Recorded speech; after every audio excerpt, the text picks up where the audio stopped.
Sometimes you just gotta talk about real life.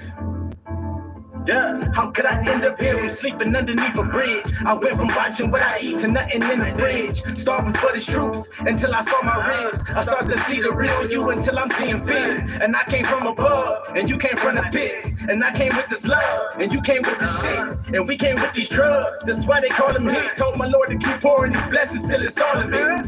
I thought you was a problem, but I solved it. In the D like I was robbing when I'm balling. You know you never came when I was calling.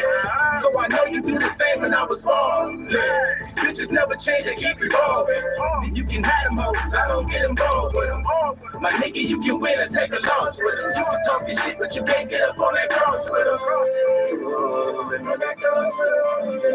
I love them, I took a loss with them. I'm in on that cross with them. Then my niggas, I love them with all the flaws in them. Then my dog, I'ma spend it without the cost. You been shot since young as without the force. Fuck these bitches, get money to keep it raw, nigga. Been on that cross with them. I love them, I took a loss with them. Been on that cross with them. My niggas, I love them with all the flaws in them. Then my dog, I'ma spend it without the cost. Been shot since young as without the force. Fuck these bitches, get money to keep it raw, nigga.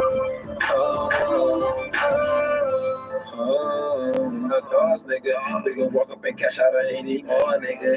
Matchy tell they ain't get happy cause we stars, nigga. Rest keep my eyes ready, keep me far, nigga. I'll be a bar, nigga. Ask me where I'm going if I jump in this car with you.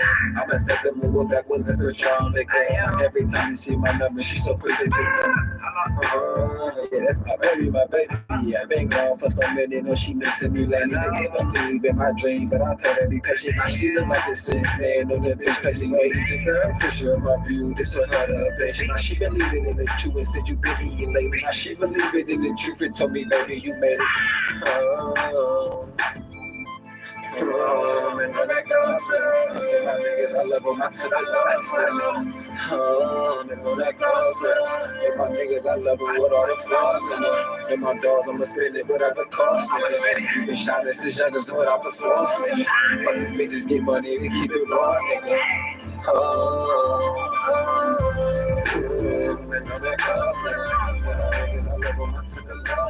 Welcome back, brother Chris. Welcome back. Always usually the first one in the building. I noticed that. Peace, preach, Brother Vaughn. Welcome to the live stream, brother.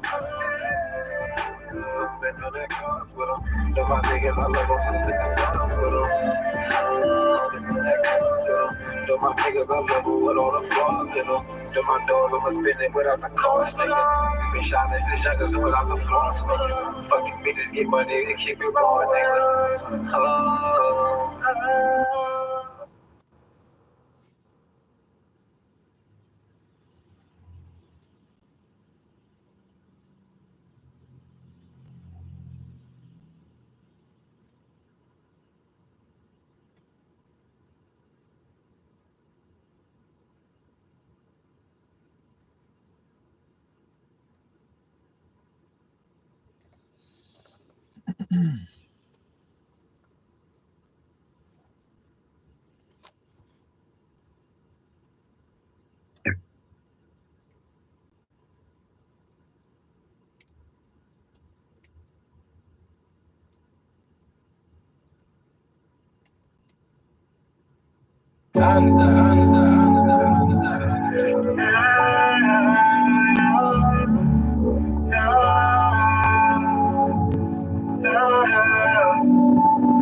Around the city in my own lane.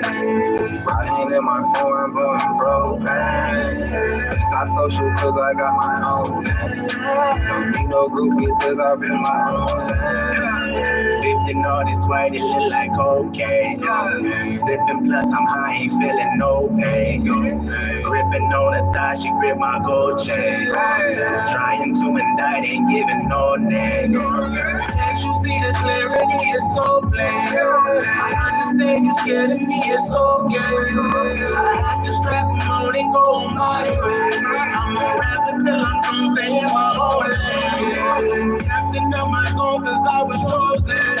If you acting out your bones, they make it broken. I can hear, but I can't see through all this smoke. So please forgive me for not noticing. Right around the city in my own lane.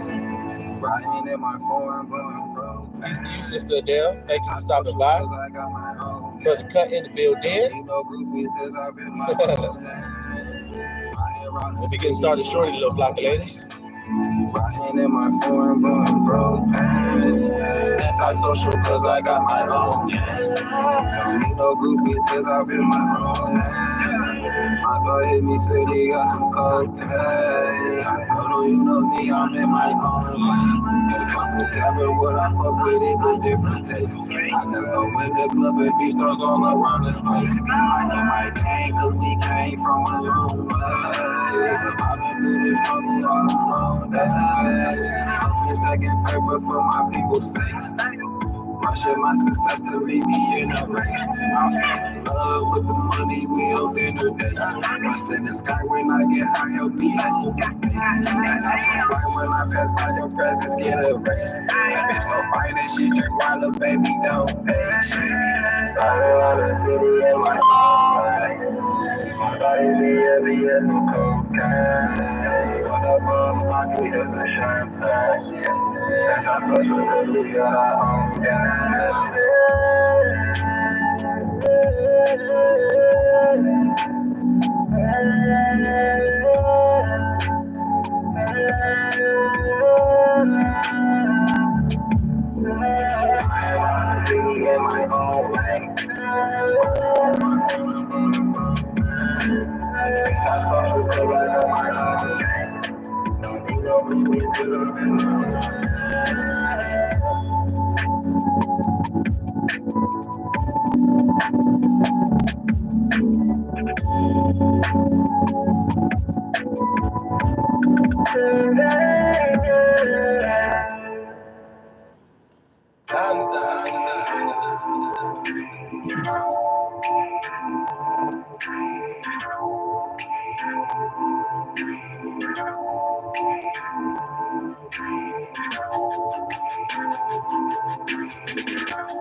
And the look in his eyes, making up all these words to keep him saying goodbye. No matter how hard I try to keep my countenance dry, when I think of it all, I sometimes break down and cry. So that I come why do you let my enemies lie? And take the things that are mine and take them out of my life. My feelings feel like they're dying. I swear I'm trying to stay kind. I swear I'm trying to stay patient. The Lord say vengeance is mine, so no revenge on my mind. I got my mind all the time, I got my mind back in line. Give me back what is mine, I'll only tell you one time. Looking back at all the places I've been, I tried to do you right, but you were fighting. I had to go and leave it all behind me. And now I gotta do where you can't find me. And it's looking so magnificent. Looking so magnificent. Looking so magnificent. Looking so magnificent. Baby mama used to always trip on other women. When I come in late night, she always go through my phone tripping. She the reason why we separate and I keep my distance. So when I go pick my son up, he always time tripping. Confused, and I don't know what to do. But I got a bigger bag, got a bigger view. New bitch got a bigger ass, smaller stomach too. Keep it on the bag, flexing with her crew. But I know one thing, I gon' stay focused and get this money. And I know one thing, they can't stop that Jones from seeing hoodies. Tryna run back to the course, tell them I'm serving jummies. You tell them folks everything so they can take them from me. Oh, I don't really know why. You doing everything you do to try to take my life. And I do everything for you, don't wanna see you fight. My baby, it's a better view, I see straight through your lies. Looking back at all the places I've been, I tried to do you right, but you were fighting. I had to go and leave it all behind me. And now I gotta do where you can't find me. And it's looking so magnificent. Looking so magnificent. Looking so magnificent. Looking so magnificent. All right,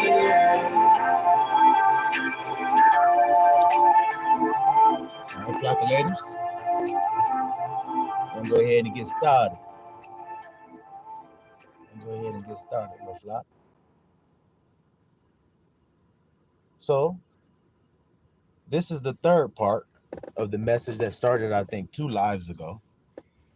The last 3 messages, in other words, have all been one message that I told you guys was just a big, huge meal that had to be broken up in smaller meals because it was just too huge, you know? So this is the third part, which is just a continuation of what we've been talking about. And what have we been talking about, little flock? Y'all who have been paying attention in class, what we've been talking about lately.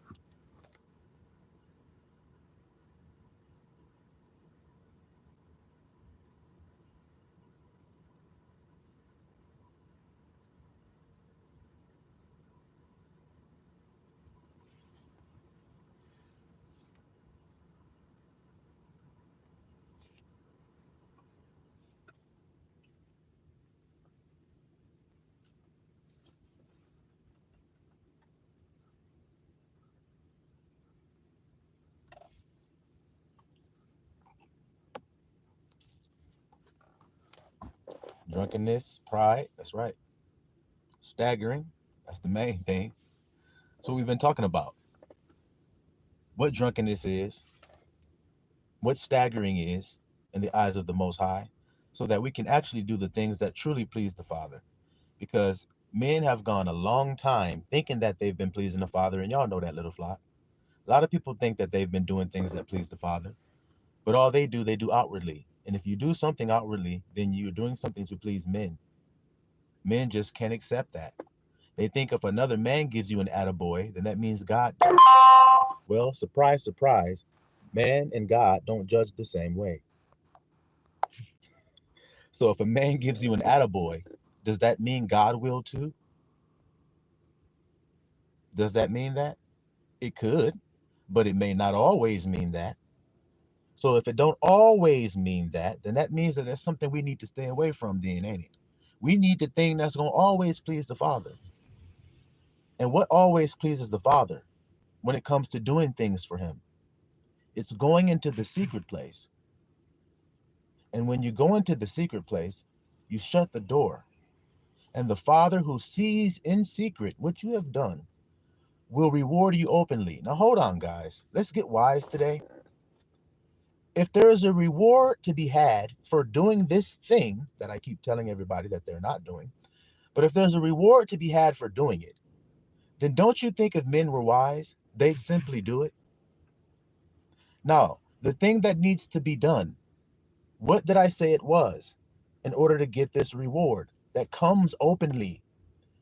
What is the thing you must do to get that reward?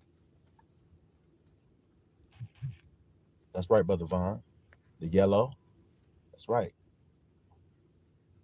I'll be dealing with the yellow, which is the body, that part of the body, that eye.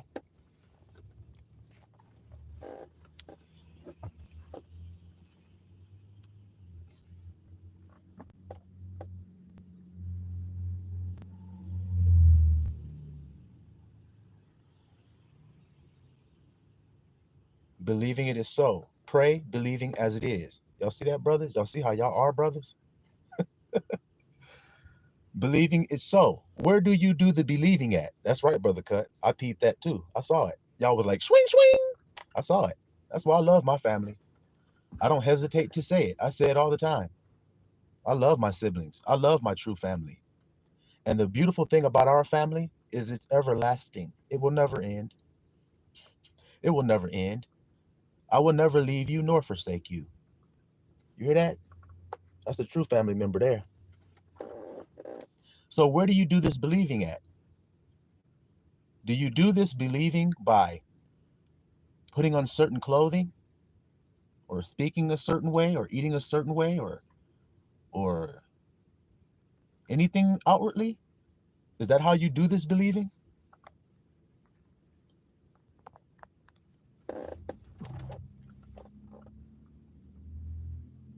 Where is the believing being done at?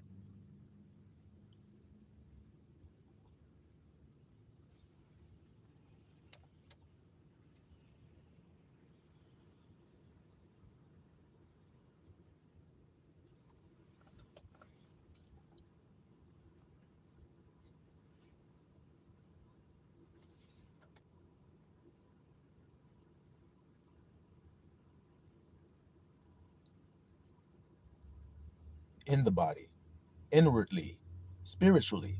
That's right. Is it done visibly or invisibly?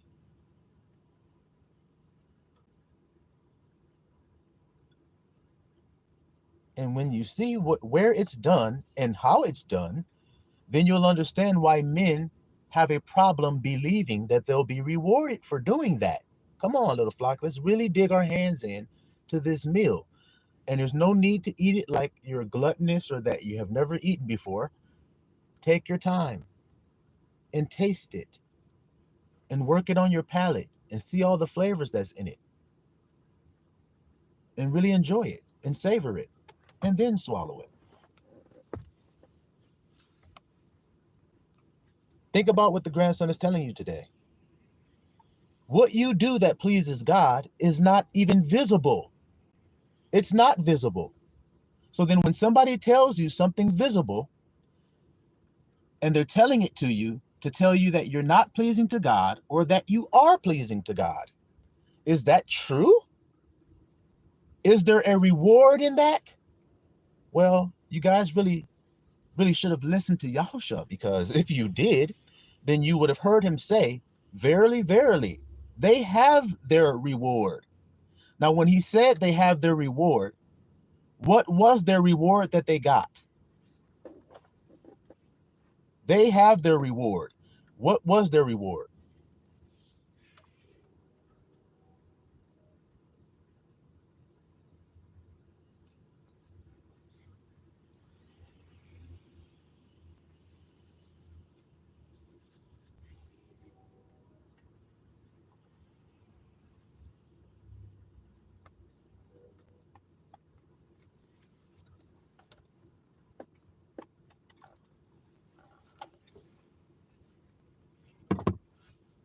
Y'all on it. Y'all are on it. That attaboy, see? That praise and approval of others. That vainglory. Y'all see that? Y'all said three things, and yet y'all said the same thing. That's one. I know, Brother Cut. Swing, swing, swing. It just keeps happening. You see? That's why I pity the fool that steps up to the flockulators. I really do. They think that they're somehow more powerful than us because they're more numerous than us. They also think that they're more powerful than us because they have more money than us. They also think they're more powerful than us because they think better than us. They also think that they're better than us because they have a false sense of security, but they think they have security. So that because of all of that, they think they're better than us and can beat us. But it's clear that they just can't. Because if they try to step through, they're going to get ground to powder. Y'all understand? That's what's going to happen to them. That's right, Brother Chris. A fleeting feeling. Fleeting. You see that? Momentary, or in other words, temporary. The things which are seen are what? The things which are seen are what? But the things which are not seen, they are what? That's right, Brother Cut. But the things which are not seen. So then, do you guys realize that as we're talking here, I'm constantly reminding you of an invisible, unseen, secret place? An invisible, unseen, secret place. I'm constantly drawing your mind to there. And why would I do that? Because there's a reward for those who go in there and do the true work that Abba says is work. Men says work is by using those dirty ass hands that they have on their body. Those defiled hands will defile the work that you do because you're in a defiled state when you do it, which is carnal.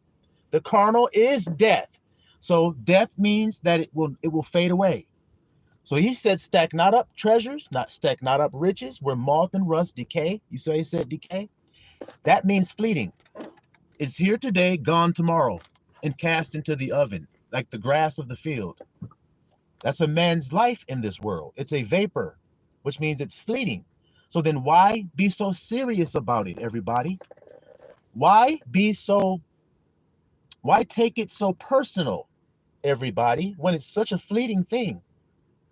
You all remember when you were 10 years old and you thought you were the fastest kid in the world and you ran everywhere to do everything you did? You ever notice that as you got older, you stopped running? But when you were a kid, your mother would say, go get me the such and such. You'd run to go get it. She'd say, go get me a glass of water. You'd run to the kitchen to go get it. And you'd run back with the cup and spill some of it. And then your mother would say, did I tell you stop running? And you go, yeah, yes, ma'am. Stop all that damn running in my house. You know how many times I heard that? Stop all that damn running. Stop running in my house. You want to run? Go outside. And when you go outside, stay outside. Don't be running in and out my house. That's just what I used to hear. Because you ran everywhere. Now, remember I told you guys on the last live stream that I would share a story about the grandson, but he was just a itty bitty thing. Well, I'm going to share it with y'all. When I was young, a little baby, I had to be about 3 or 4, maybe not even 4, maybe. And I remember this vaguely, but my father, of course, remembers it better than I do. Well, there was a certain little teddy bear that I just loved, little flock. It was a little raccoon, fluffy raccoon. I called him Rocky Raccoon, right? I loved Rocky Raccoon, this little teddy bear. It was just my friend, right?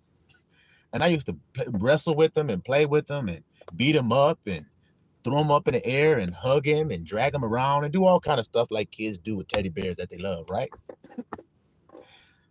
Well, one day, I'm supposed to be taking a nap. Now, I've been told to take a nap by my mother or my father. They tell me to go take a nap. So I'm laying in the bed. I'm supposed to be taking a nap. But I see Rocky Raccoon over there. Y'all hear me, little flock? I see Rocky Raccoon over there on the toy box. I'm like, dang, Rocky don't have to take a nap. Rocky want to play, he said. So let me go over there and play with Rocky for a while, right, little flock? So, oh, no, that's right, Brother Cut. I'm glad I remembered it too. So there must be some reason I got to tell y'all this. So I see Rocky. I'm like, yeah, Rocky want to play. So I grab Rocky. I start jumping around playing and everything. Of course, my dad hears me. So he comes in the room and he says, now, didn't I tell you to take a nap? And he takes Rocky away and he puts Rocky on top of the dresser. Now, Rocky was on the toy box where I could reach him. Now he's up on the dresser a little higher, right? I could still reach him, but I would have to get on my tippy toes and everything to reach. So my dad puts him up there on the dresser. It's kind of a tall dresser. And he's like, now leave it up there. Don't mess with Rocky. You go to sleep. Okay? You lay down and you go to sleep. So I'm sitting there and he closes the door. Now I see Rocky up there. Guys, you hear me, little flock? I can see Rocky up there and I'm like, you said go to sleep. Don't mess with Rocky. But dang, I mean, it just looks like he wants to play again, guys. So I run up there. I grab Rocky off the dresser. Now I reach up there all on my tippy toes. I grab him down and I try to sneak and play this time, right? But this time my dad was just testing me. He didn't even hear any sound or anything. He just came back to come check. So he comes running back in the door looking at everything. I'm sitting there with Rocky in my hand. He said, damn it, didn't I tell you to leave this damn thing alone? And he takes it and he puts it, he opens the closet. And you know, this top shelf in the closet. He puts Rocky up there and closes the closet door. And he said, now lay your ass down in that bed and go to sleep. And I crawled back in the bed and everything. Oh, man. At least I didn't get a whooping or anything. So I'm laying there and everything. And a little bit while goes longer and everything. I'm just not tired for some reason, little flock. A little bit more time goes by and I say, well, let me just see if I can try to get Rocky one more time. So I pull the dresser drawers out and make some stairs. You see this, little flock? I make some stairs out of the dresser drawers. I open the closet door. I climb up the dresser drawers, get to the top of the dresser. And then now I have to get to the shelf. So I have to fall. Remember, I'm only like 3 or 4, around that age. So I have to fall forward and catch onto the ledge of the shelf and then grab Rocky with my arm and then jump down off there onto the ground. Well, of course, when I jumped down to the ground, I got Rocky, though. I climbed up there and everything. I reached with my hands and shit, catch onto the edge of the shelf. I'm holding onto the dresser with my tippy toes and everything, looking like Mission Impossible, Tom Cruise and shit. And I'm holding on, and then I reach and grab Rocky, and I jump down. Boom, hit the floor. My dad hears that shit, comes back in the room. He's standing there looking at me again. And then he says to me, little flock, he picks me up and sets me on the bed. He sits next to me and everything and goes, son, I'm not even mad anymore. because now I'm just impressed. You hear me, little flock? He said, I'm just impressed. He said, I didn't see you get the bear, but you got him. I need to see how you did it. Can you show me? And of course, I proudly jumped up. Yeah, I can show you that. Pulled the dresses out and everything. I should have been like, oh, I don't know. I forgot how I got it. So he would never know how I did it. I pulled the dresses out all proud and everything. Look what I did. I climbed up and shit. Then he's like, now how did you get to the shelf? I fall forward like Mission Impossible, like I told you. My fingertips barely hold onto the edge of the shelf and shit. And I'm hold there and everything. I said, then I reached and grabbed him. My dad just started laughing like, son, I can't even be mad. I'm more proud than I am mad. Shit. Now get your ass in there and lay down now. Y'all hear me, the flock? So I just thought I would share that with you about our minds, y'all. When we're in our innocence, y'all. We're so tenacious. When we're babies, we are so tenacious. I call my two sons Unrelento and Rambunctio. That's one of their nicknames, Unrelento and Rambunctio, because they just don't stop. When they want something, I mean, one of the little dudes is only 9 months old. Okay, guys, not even walking yet. This dude will grab and pull and roll and flip and pull and snatch and army crawl and do whatever he has to do to get to what he wants. And I'm just sitting there wrestling with him like, stop, son, sit down. Sit down, son. Stop rolling over. Stop that. Come on. Come on now. Sit still. Sit right there now. Don't move. Come on. Come on. Stop rolling. Shit. Don't roll again. Stop. Sit back right here. Don't move. I mean, it's just a constant ongoing thing. I'm like, you won't stop. You're unrelenting. You're tenacious as hell. I have to give you that. But I guess they're my sons, and I'm the one that did the Mission Impossible move. So like father, like son, the apple don't fall far from the damn tree, does it, little flock? Y'all hear me today? So I just thought I'd share that with y'all, man. All right. So let's get into these scripts, little flock. Let's get into these scripts. Now we ended in Revelation, right, little flock? Now, the little flock, we meet at a plane and we understand everything at a plane, right, little flock? We do everything together as one. So it's no different here. You see this? No different here. In the book of Revelation, it talks about 7 churches. In the Old Testament, you'll read about the 7 eyes upon a stone that was given to a man named the branch, God's servant. It was given to him. That represents a certain information that he's been given, a certain understanding that he has concerning a mystery of God. A mystery of God, one of them is the marriage of God. The Bible says the husband and the wife is a mystery concerning Christ and his church. Hear what the Spirit says to the churches. So it's a big mystery. The bride of Christ, the marriage of Christ, what does it mean? You see? Well, this particular information is given to the servant, the branch, so that he can share it with you, so that you can make yourself ready. You see how it says in Revelation, the bride has made herself ready. There's a process and a preparation that takes place. And as you guys know, it's not outwardly. It's not an outward adorning. Just like a man should not pick a woman based on her outward adorning. His nature will be to. His one mind will automatically. But there's another mind that needs something more. Don't you? You need something more. You may think that as a man, you may think that you meet a beautiful woman and that's going to satisfy you. And when you get her in your arms and you ravish her and everything, you think it's going to be the best feeling in the world. But there's an intangible thing that's within her that if she doesn't have it, it doesn't matter how beautiful she is. You're going to feel as though you're holding an empty vessel. No matter how beautiful it looks, you'll feel it and you'll know it. There has to be something on the inside. There has to be life in there. You see what I mean? And most don't have life. And matter of fact, most that are dead appear more beautiful. They are whited sepulchres, guys. Listen to what Yahushua is telling you. Because they're dead, they have mastered the art of deception. They have mastered the art of deceiving with outward appearance. When you read about Jezebel, it says she painted up her face, little flock. She painted up her face. So do the children of Jezebel then. They do what their mother taught them to do. As the mother, so is the daughter, the scripture says. So if Jezebel is your mother, then you will do what she tells you to do, which is outward adorn yourself. Well, that will appeal to people, and some people actually get together and get married for that very reason. but then it never sustains. It is as Brother Chris said, or Brother Cut said, it's temporary. You see that, little flock? It's temporary. You see?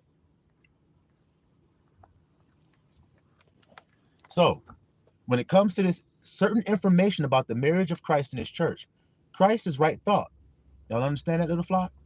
He wants to marry you, but he cannot marry you if you're in a rebellious state or in a carnal state. You have to be born again of the Spirit. And once you're born again of the Spirit, you are given a new body. Now, the world is waiting for your new body to appear outwardly. You see that, little flock? The world is waiting for it to appear outwardly for you to have a new body. But I just told you that the things that God does goes down in an invisible place and in secret, and it's hidden, and it's a mystery. So when Christ marries his church that becomes ready, it's your body that is in like fashion to his own. Now, the right thought that he can give you can be received by your eyes. The 7 spirits of God, the 7 eyes, or the 7 churches. See, the 7 churches means 7 brides. 7 women shall take hold of one man, it is written. Now, I just told you who the 7 women are. Now, we're going to discuss it clearly so that nobody has any excuse about who the 7 women are that I'm talking about. That would be your root. That would be red. Say, what's up, red? Okay, that's one of the wives. Say, hey, red. Okay. Then you got the orange. That's the bowels. So then you say, hey, orange, that's the bowels of the body. See that? That's a church. Y'all see what I'm saying to you? Then you have the belly or the solar plex. You see that? Then you have the heart. So that's the yellow and the green. Then you have the throat or the mouth, which is the blue. Then you have the indigo, which is your third eye. Then you have Laodicea. See how I threw that in there? Which is the crown, which is the eye that looks up to the Father to receive the thoughts of the Father. Do you see it? Christ is the head of man. So your thoughts should be Christ's thoughts. And if you receive Christ's thoughts, then those 7 wives, which are those feelings that you operate in every single day, that's what's responding to what you look at every day. Those eyes are looking out. The ones I just told you about, the ones I just described. Brother Javon said, hey, Red. Y'all hear me? So that's the 7 churches. That's the 7 eyes. That's the information that was given to the branch. Now, I told you all who I am. So I would have to have that information. Do I have it? So then Abba didn't lie. It's not about me. Nothing that when I do that, that has nothing to do with me. It's about reminding you of what the Father has done for us all, for the entire world that he loves, which is Jacob. You see what I'm saying? Those who are spiritual. We have long awaited for our own world, a spiritual world, and where righteousness dwells. Well, who do you think I am and what I'm here to talk about and do? To set up a kingdom. See, little flock of letters? To set it up. What kingdom is that? The kingdom of I am. To take the kingdom that is in heaven and make it manifest on earth. Because that's the prayer of my Father. Is it? Let your will be done. Come on, guys. You guys know the prayer. You guys know the prayer. And Yahusha said he's going to chill till his enemies be made his footstool. What is the footstool? It's the earth. So the earth needs to be subdued. The earth is the body. I told you that. It's synonymous with the body. So your body needs to be subdued in preparation for the right thought to come in, which is Christ, the anointed, which is I am loved. You hear what I'm saying to you, little flock? So 7 women shall take hold of one man and say, let us be called by your name. What is his name? I am.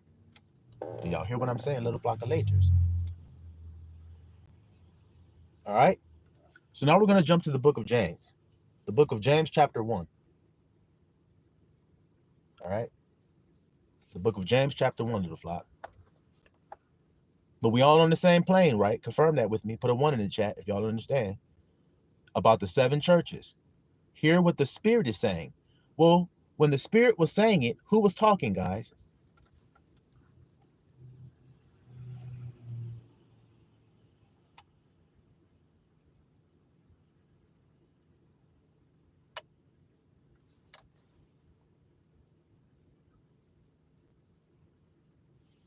At one place, he says, the one who has the key of David, that's who's speaking.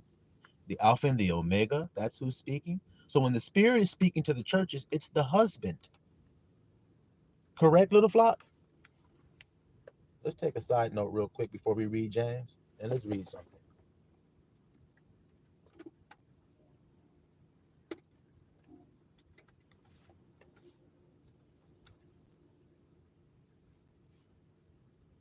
Okay? Let's read something real quick, little flock. Hosea chapter 2.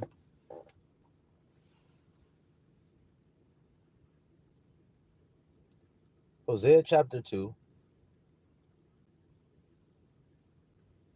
Okay. I was just going to read one little verse, but Abba says go ahead and read the whole chapter. So I'm going to go ahead and do it, little flock. Okay. That's right, Brother Vaughn. The beloved John. That was the one that was listening. That's the one that was there in the Spirit on the Lord's day, it says. Hosea chapter 2.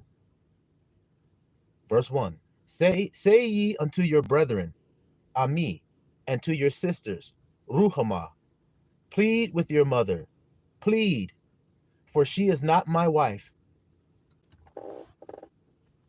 For she is not my wife. So right thought is saying that those eyes of your body are not one with him.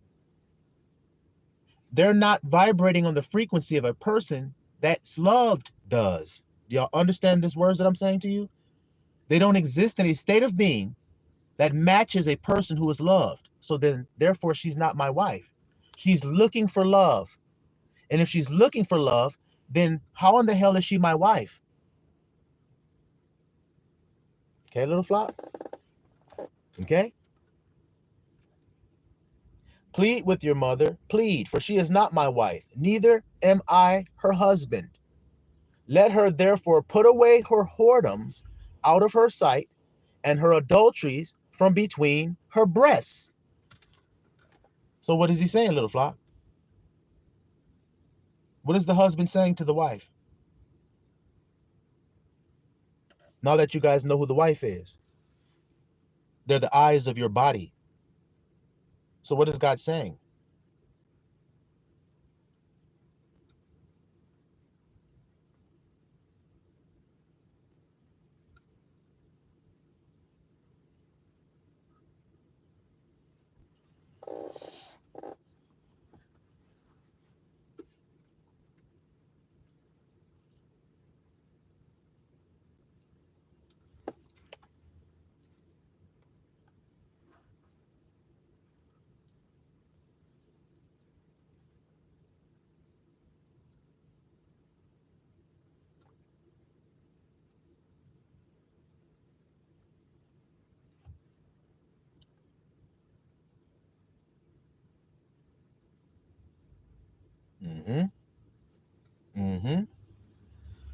When your mind is searching in the carnal mind for the solution to a circumstance that you're going through, you're committing adultery.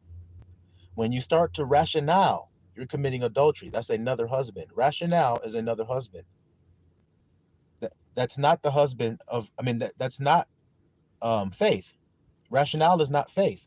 So therefore, it's not part of God. So therefore, it's not your husband teaching that you're receiving. You're getting information from another source. That's adultery. And y'all know that. Stop looking outwardly for other lovers. That's right, Brother Chris. That's another thing that he's telling her. You see?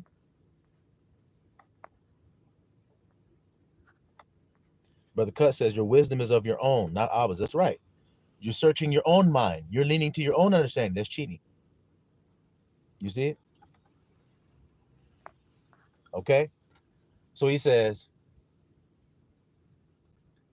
lest I strip her naked and set her as in the day that she was born, and make her as a wilderness, and set her like a dry land, and stay her with thirst. So I said the land and the body and the wife and the woman are all synonymous. They're all synonymous. Jerusalem as well is thrown in there. That's all feminine. That's all synonymous, okay? If you don't think the earth is feminine, then take a seed and plant it in her and see what she gives you in return. Okay? And I will not have mercy upon her children, for they be the children of whoredoms. Stop. What does that mean, little flock? What does it mean when he says, they be the children of whoredoms?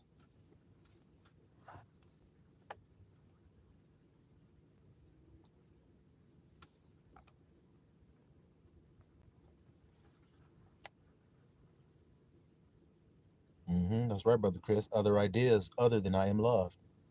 Yep. I'm worried. I'm nervous. I have anxiety or whatever it is that takes you out of that state of love. Cheating. Ideas that come from outside. Yep. Yep. Yep. Things not born out of love. That's right. That's right, Brother Javon. The offspring of wrong thoughts. So the offspring of wrong thoughts, what will be the offspring of a wrong thought? How would you describe the baby that Abba is saying he will not have mercy on? What is that baby that he will not have mercy on? What is that?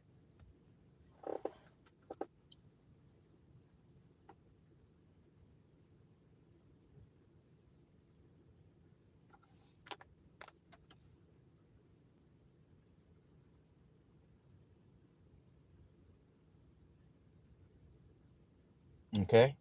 A red liar. Yeah. Yeah, you could call it that. You could definitely call him that, a red liar. But what is the baby? If a wrong thought enters your mind and then it, what we call, fecundates the water. Understand what I'm saying? A thought comes, that's let there be light. The water stirs because the spirit hovers over the water. So then let there be light. That's a thought. If it's a wrong thought, then it's false light. Understand Lucifer? Light bringer? Y'all understand? I'll save you from your circumstance. This carnal mind offering you light or offering you what it says is light. You understand what I'm saying to you?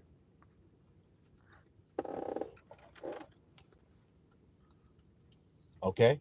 Well, let's go even deeper with this child thing. The child, okay, y'all answer. Let me see what y'all saying. The baby is you becoming one with the deception. Okay. Okay. It's the result of you becoming one with the deception for sure.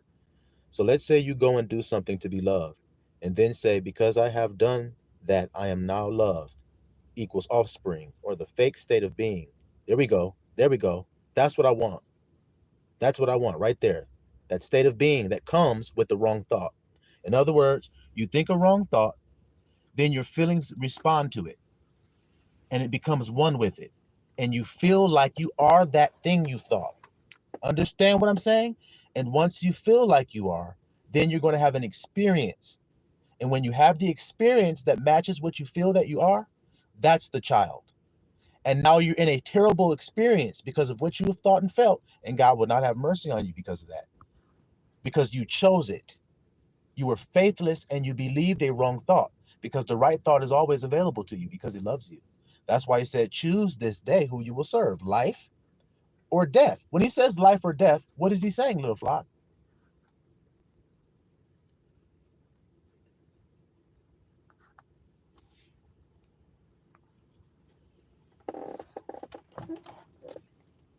So wrong thought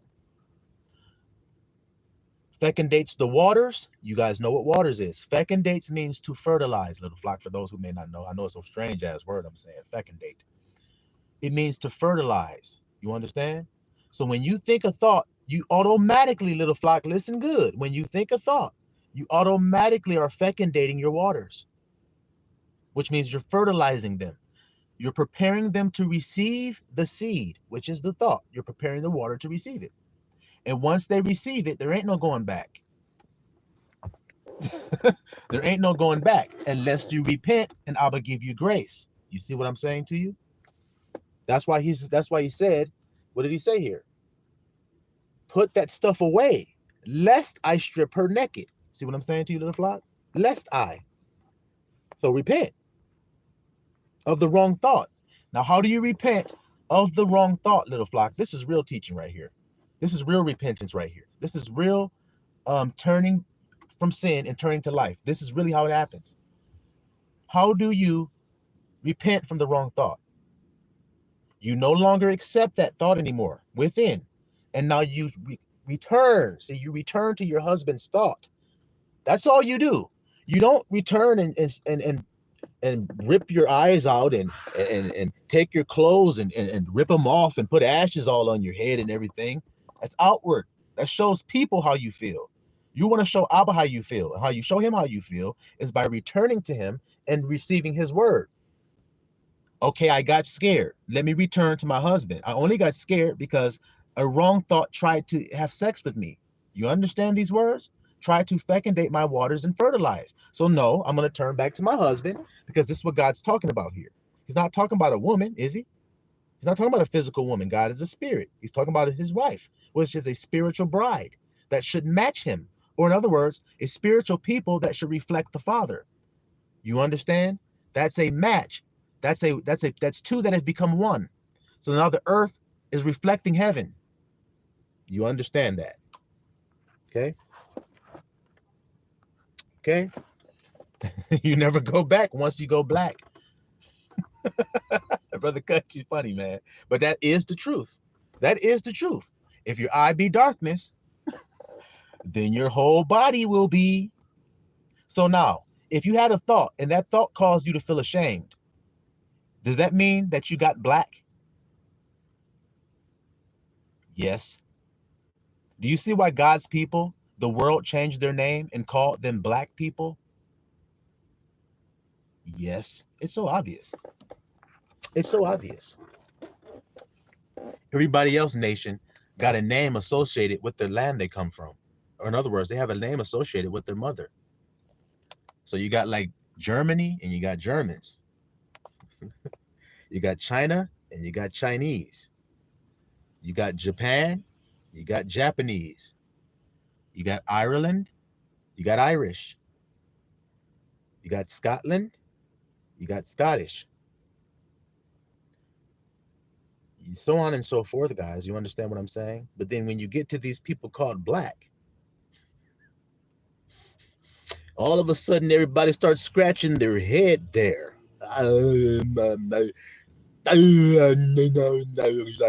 Yeah, we know. We know. That's right. How great is that blackness if your eye turned black? You got a black eye. All right, little flock. So let's keep going. So now that we know what the children is the experience. Remember, you thought a thought. You felt as if that thought was true. So now you have conceived. And now there's only a matter of time before your experience will match what you have conceived. The experience is your child. The experience is your child, little flock. You hear it? And that's what God is not going to show mercy upon. He's going to let you have to go through the fruits of your own doings. You will pay to the last farthing. You see? So now let's keep going. For they be the children of whoredoms. So those experiences that you're having, listen what Abba is saying. Listen at the love that he's actually saying to you guys. What he's saying is the experiences that you're having them because you are not receiving my thoughts. That's the only reason you're having these experiences that you hate to have. The only reason you're having it is because you have not received my thoughts concerning the circumstances. You're whoring yourself out to wrong thoughts. You thinking wrong thoughts that did not come from me. So you're in idolatry. You're in adultery. You're breaking every commandment of God while saying most men say that they're keeping God's commandments. Don't you see that they're not? Don't you see how men are not actually keeping the Father's commandments and keeping his law? It's not even hard to understand. Peace, Raven. Welcome to the live stream. Okay.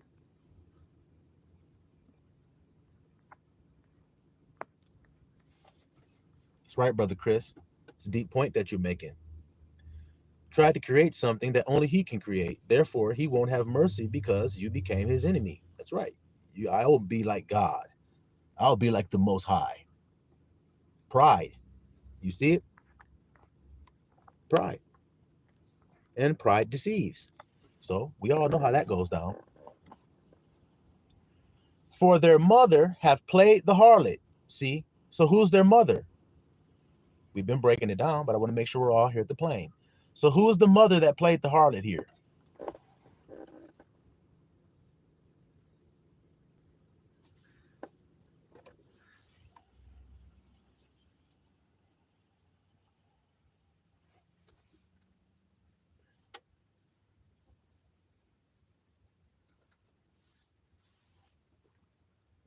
Who's this mother that didn't play the harlot? Who that is? We know who the children are. We've discovered what that is. The children are the experiences that you have when you think a wrong thought and accept it as true with your feelings. So now, who is the mother that played the harlot, that produced these children, that produced these experiences that you're having? There's so much power in these words. I understand why Abba had me read the whole thing. I totally understand it because there's so much power laced in it. If you're able to have eyes to see it, ears to hear it, then you'll understand this. He's giving you the keys to the kingdom right now. If I wasn't able to explain it to you, you wouldn't have no damn keys. But Abba gave you a great gift. And he's going to put the keys right in your hand. I can guarantee you that if you're willing to listen. Nope. Nope, Brother Vaughn. But you're on the right track, but nope. Who was this mother that played the harlot?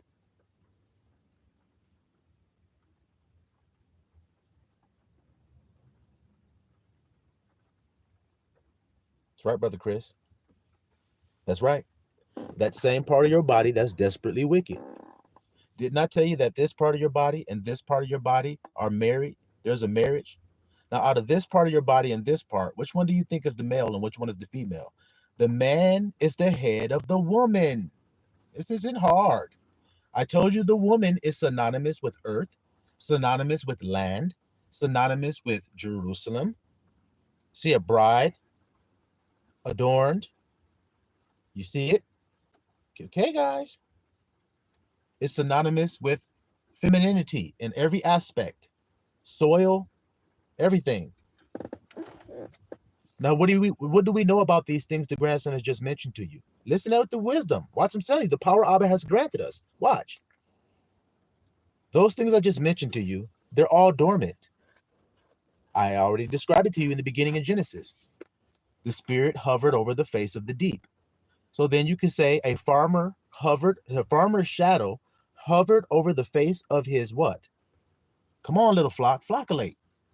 You could also say the farmer's shadow hovered over the face of his what?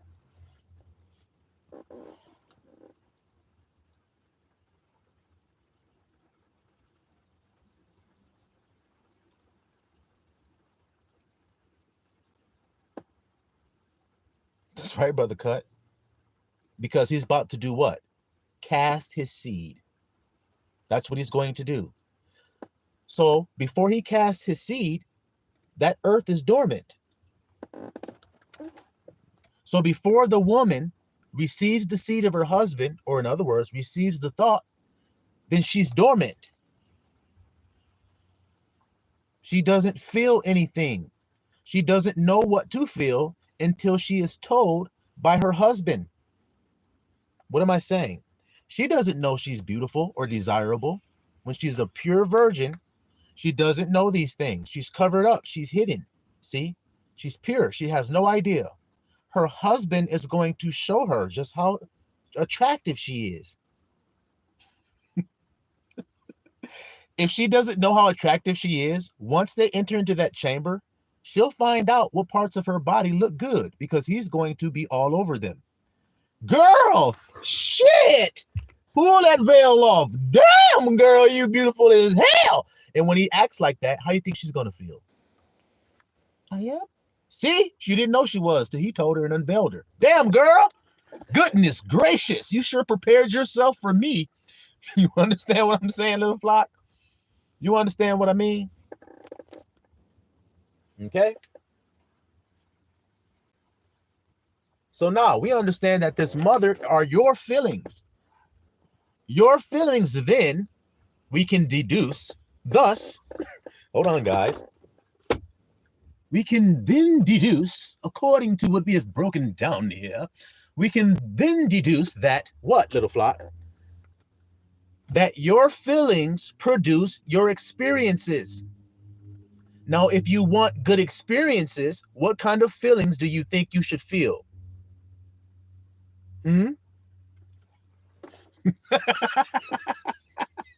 Brother Cuss said, oh no, get that nigga out of here. Damn. Here he come. Yes, you knoweth it. You know I have to come because I'm wearing an ascot, aren't I? Then that means that I am intelligente. And if you say otherwise, then you don't know what it means to have an ascot. And that's why you lowlives don't wear ascots, because you're not intelligente. It's just that simple. But I myself, I'm intelligente, that's for sure, because I have this ascot on. Were you wearing it when you were born? What happened to the intelligente shit? You're turning into a Neanderthal. Wait, tuck my ascot back in. I'm not a Neanderthal. I don't know why you would ever say such a thing. Oh man, he said, "Was such an exquisite ascot. May I see it? Yeah, looky here, made out of the finest Babylonian materials. Can't you see?" Y'all see, that's right, Brother Vaughn. Good feelings. You see what I mean? So y'all see why the grandson got the personality that he has. Because it's about having happy feelings everywhere. Or however that song go. Happy feelings. Y'all know? Good feelings. Now, my question is, what kind of feelings did y'all should tell you to have? Conslicer and click. Watch it about to do it to you. It's going to click and conslice. What kind of feelings did y'all should tell you to feel?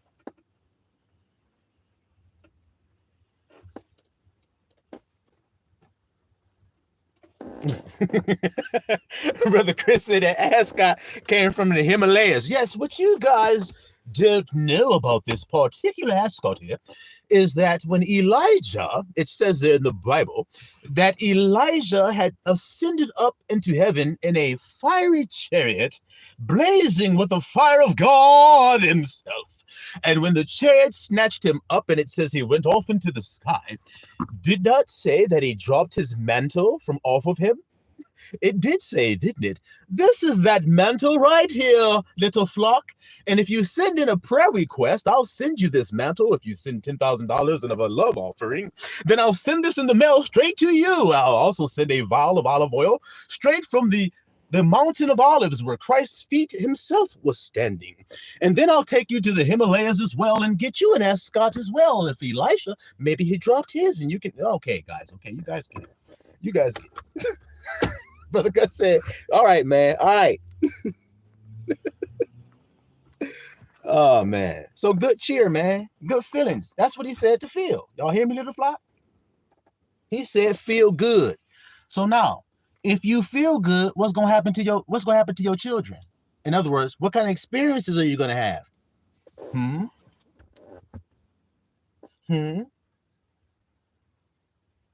What kind of experiences are you gonna have, little flockulators?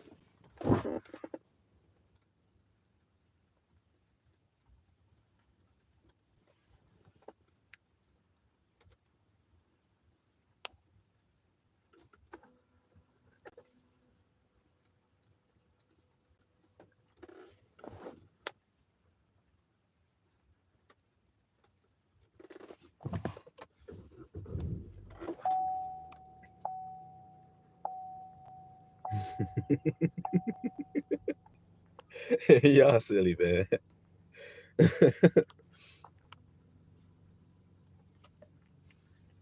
Finally, brethren, whatsoever things are true, whatsoever things are honest, whatsoever things are just, whatsoever things are pure, whatsoever things are lovely, whatsoever things are of good report, and if there be any virtue, and if there be any praise, think on these things. Paul told us to just focus on the good things. Isn't that right? That's right, Brother Javon. The meaningful things, the prosperous things, the things that are not vanity. You see it? That's what we should be thinking upon every single day. And if we do that, then we know that we have everything that we need. So what is of a good report? The gospel, That's why it's called the good news. What did Isaiah say? Who have believed our what? Who have believed our what?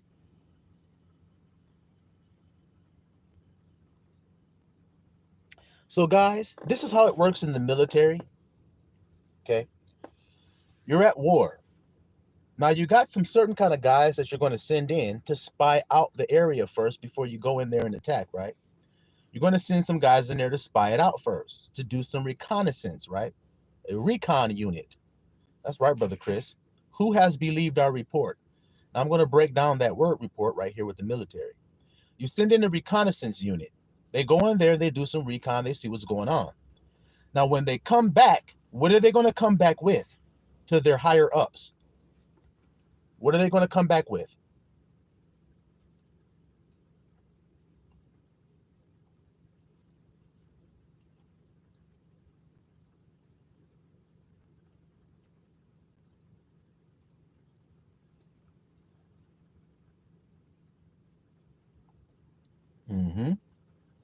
That's right, Brother Cut.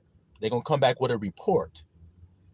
Now, if their report is true, then if you believe their report, then you're going to get the benefit of it, even though you didn't go do the spying or nothing.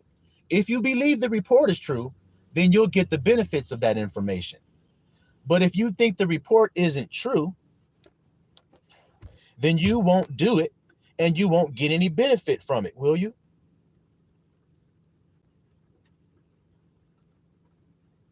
Now, remember when the Israelites were about to take the promised land and they sent spies into the land? Y'all know about Rahab. She hid the spies and everything. Well, they sent some spies into the land, right? When they first got to see the promised land, they sent spies in. Now, the spies, it says, they gave an evil report. Now, what was the report that they gave, little flock? The report that they gave was that they were weaker.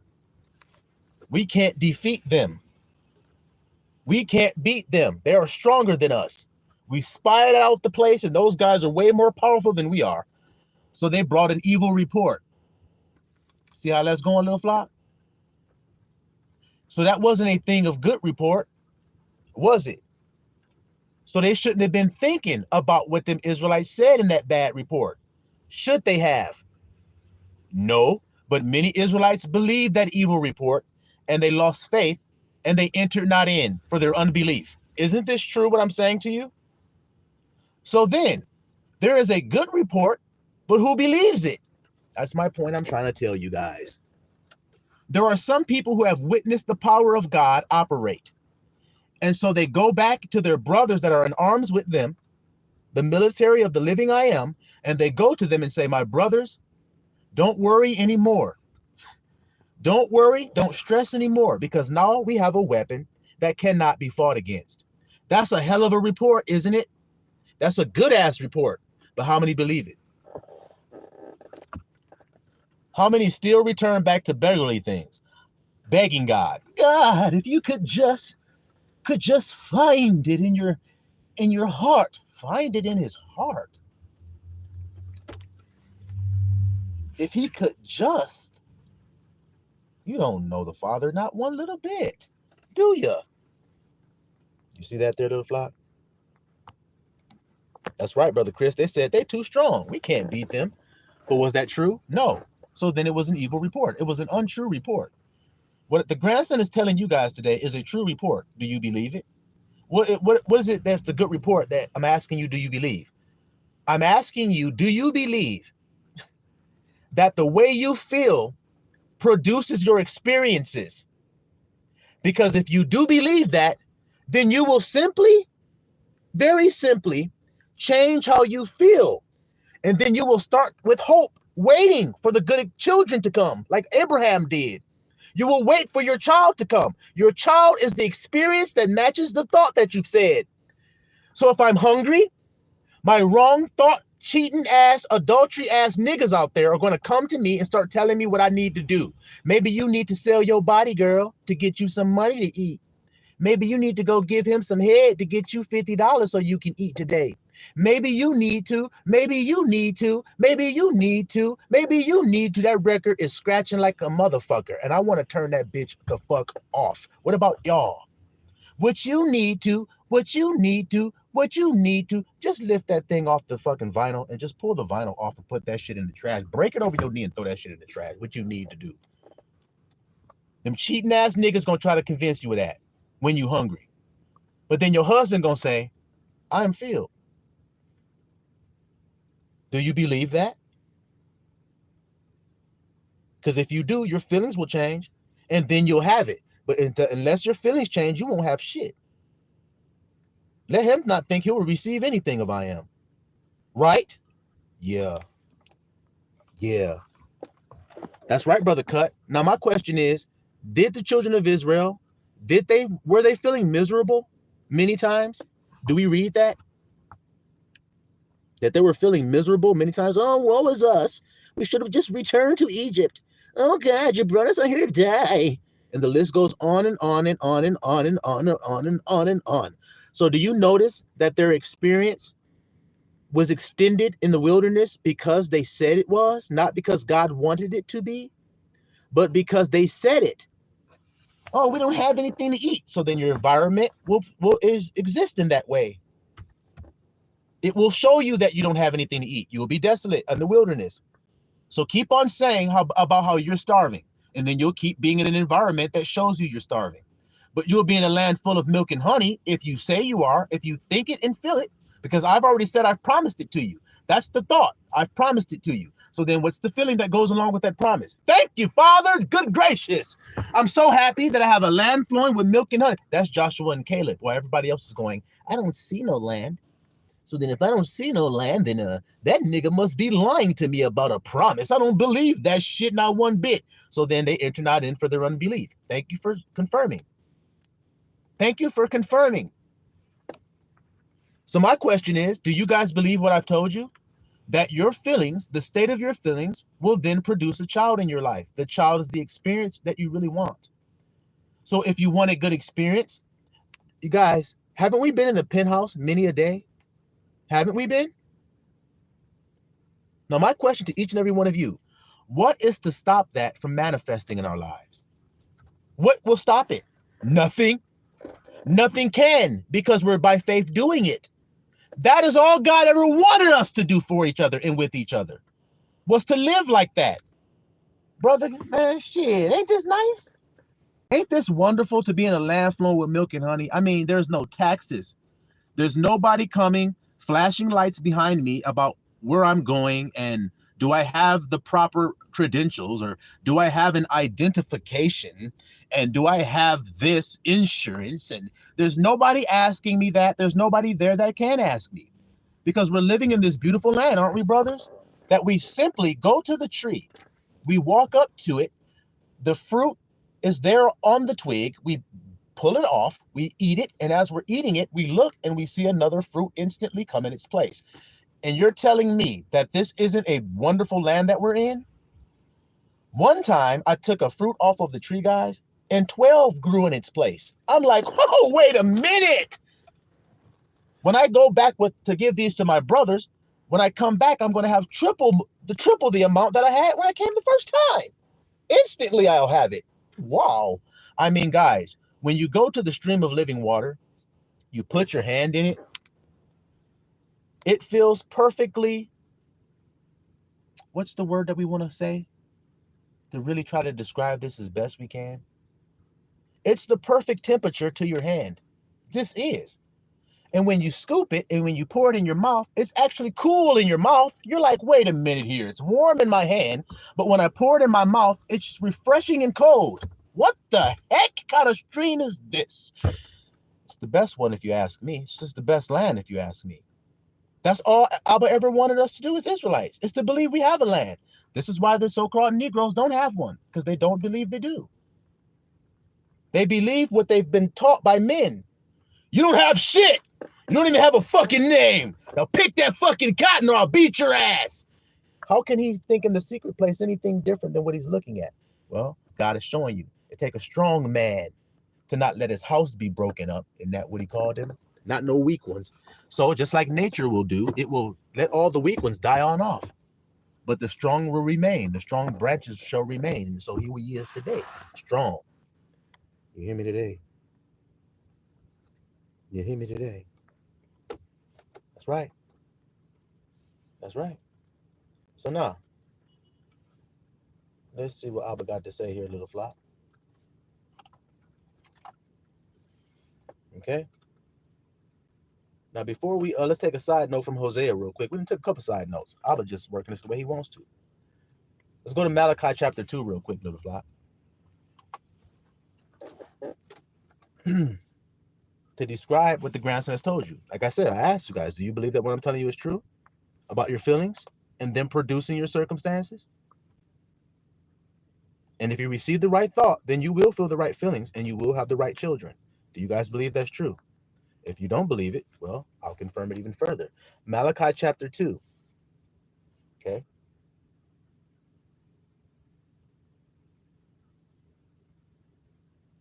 Okay.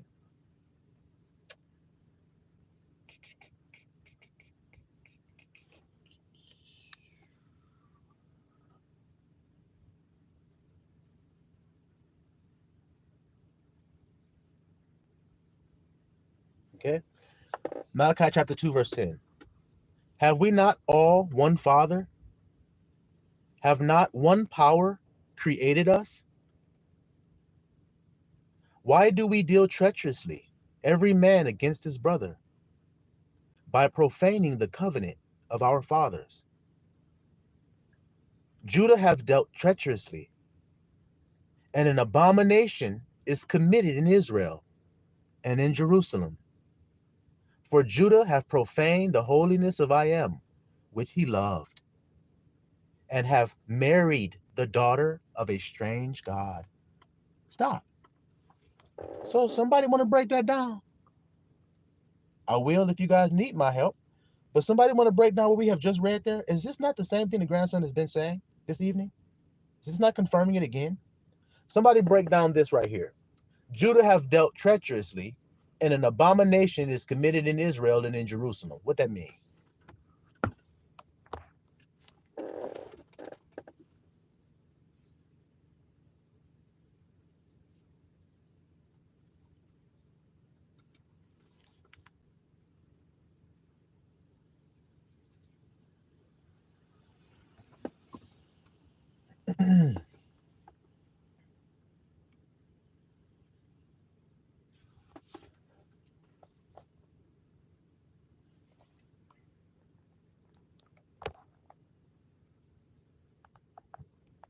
Come on, brother. Come on, brother Chris. Flocculate on him now. Flocculate on him now. That's right, brother Vaughn. Flocculate on him now. Judah saying things like, I am weak, I am sad, I am useless. So I am weak is an idol, right? Now, if you feel as though you are, then that means I am weak has become your God. Correct? Right then. That's right, brother Cut. The praising is done wrongfully. It is no longer praised. So you are no longer who you're supposed to be. So Judah, the Negroes, when they went into slavery, did they praise God that they went into slavery? No, Judah mourneth, and the gates thereof languish. They are black unto the ground. They are what unto the ground? They're black unto the ground. See that? Judah mourneth. You see that? That's right, brother Christopher. And then the heart married those thoughts.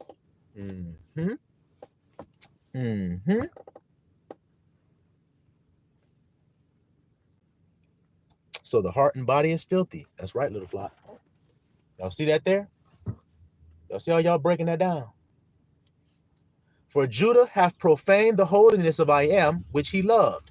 You were just breaking that down. So to profane, to use profane speech. See how people just don't even know what the fuck their goddamn asses are talking about when they say what profane speech is? Abba just told you how you profane when you talk. And we just gave us some profane speech. See, what people say fuck is, To me, what fuck is I am weak.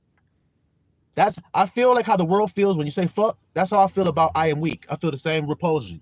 I feel the same that you're speaking profanity because I'm spiritually minded. I'm not carnally minded. You're carnally minded.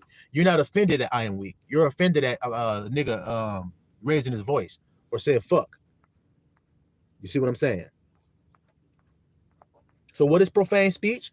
What Brother Chris said here when he said, I am weak, I am sad, and I am useless. Those are the things that Judah was saying. And that's what made them profane and brought an abomination into where? Israel and Jerusalem. So the heart, like you guys said, it made your heart abominable to God. Out of the abundance of the heart, you're going to do everything you're going to do. So now you've become disgusting and filthy, like Brother Cut says. Y'all breaking that all down together, little flop? Y'all slicing and dicing that down? All right. So it says he profaned the holiness of I am, which he loved. So there was a time I am safe. I am glad. I am happy. See, that's when he was in his own land. But now that he's not in his own land, he mourns. See? And have married the daughter of a strange god. The daughter of a strange god mean what, little fly? I mean, I'm sure y'all broke it down earlier, but let's cover it one more time. The daughter of a strange god is what?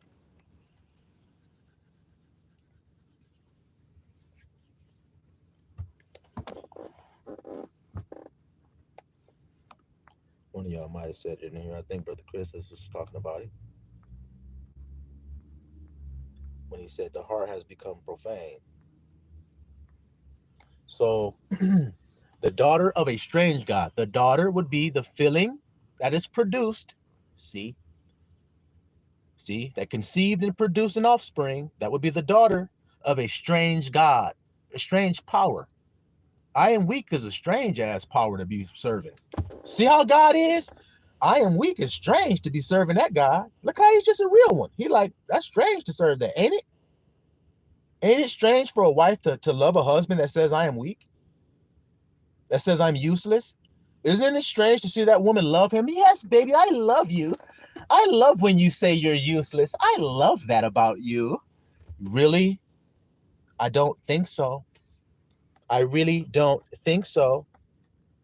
That's right, Brother Cut. An unfamiliar power. Abba don't know no other power. He don't know no other power. You see that there? So your daughter means the results you got, the feelings that you got that produced a result. See, like I was telling you in the other place in Hosea we were talking about, which we'll go back to. I am will cut off the man that does this. Look at it, little flock. He will cut off the man that submits himself to wrong thoughts. Because you're cheating on him every day. So then you're going to be cut off like any man would cut a woman off that cheats on him every day, wouldn't he? Yeah, he would give her a bill of divorcement. Y'all hear me? So watch this. He will cut the man off that does this. The master and the scholar. Uh-oh, Abba said it. You guys, I know you guys are going to say, don't do it, grandson, but even the scholar you said there, grandson, no, there's no way. My ascot will save me. What do you mean Abba will cut me off? I'm a scholar. Why should I be cut off? All of this wisdom I have accrued in my life should allow me to be saved, shouldn't it? Logically thinking, I believe that will make perfect sense according to my philosophy, yeah? But you're telling me that I will be cut off. I don't believe you. I believe since you're not wearing an ascot, grandson, that you're the one who will be cut off, actually.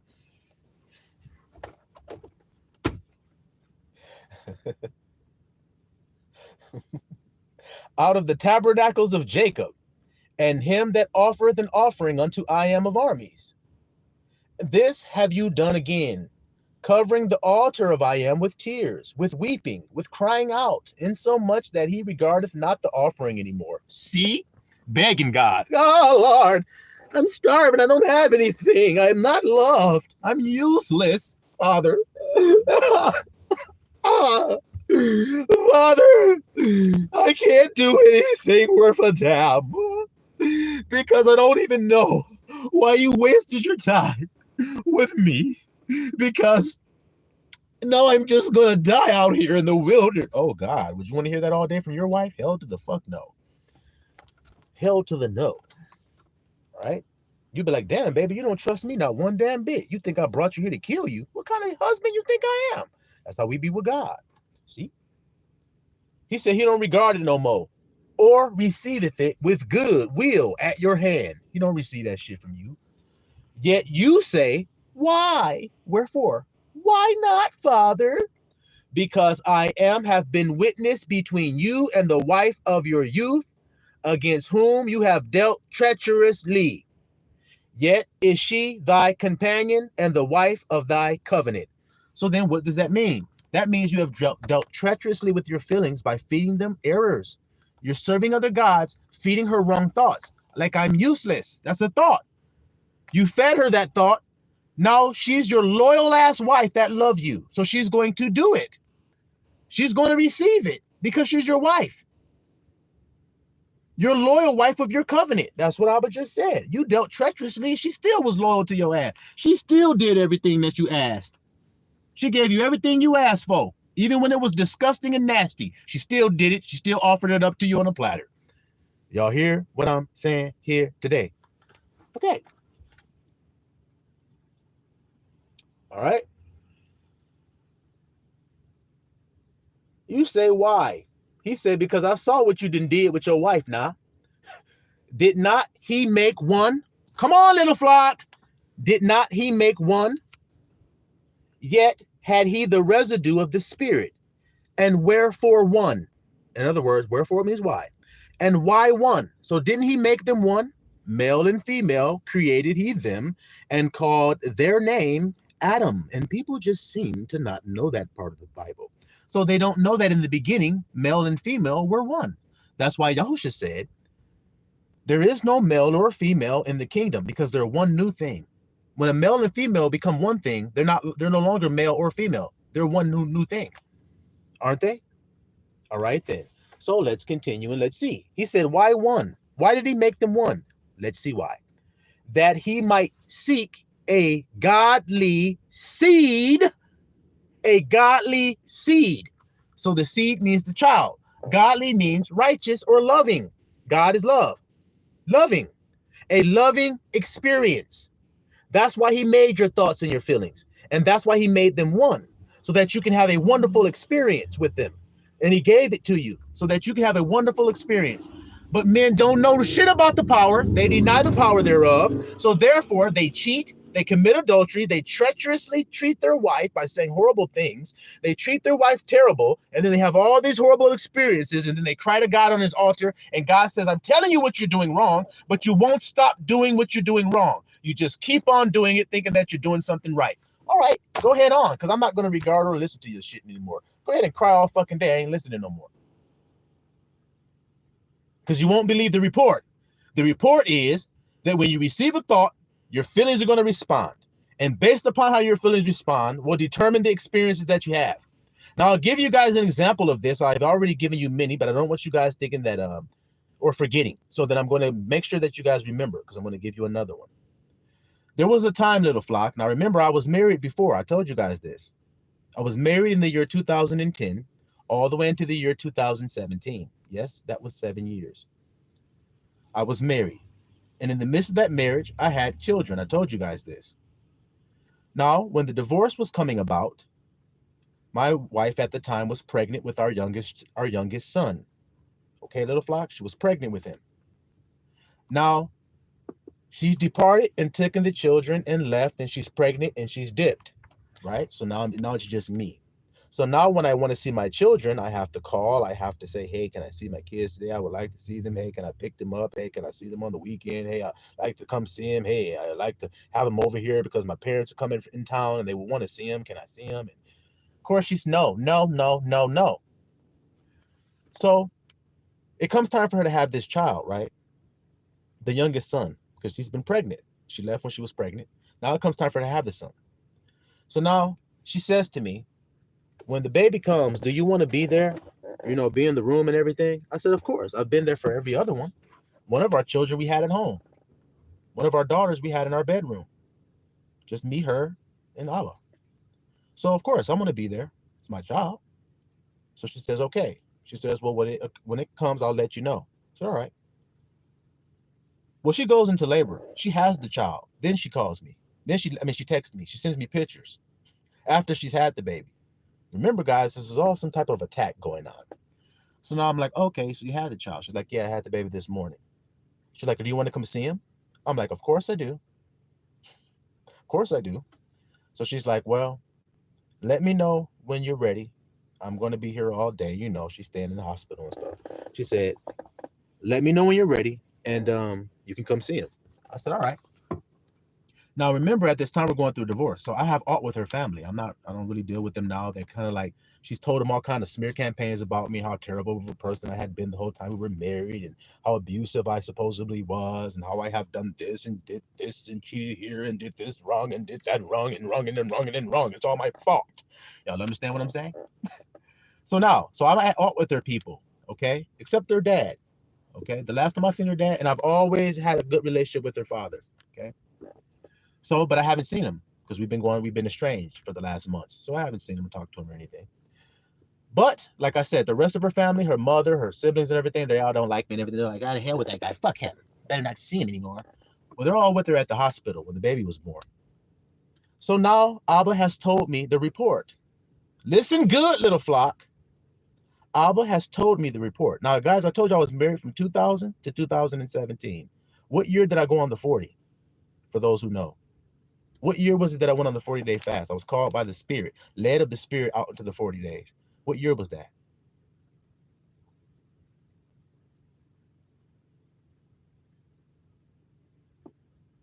You see that, Brother Cut? Isn't that strange?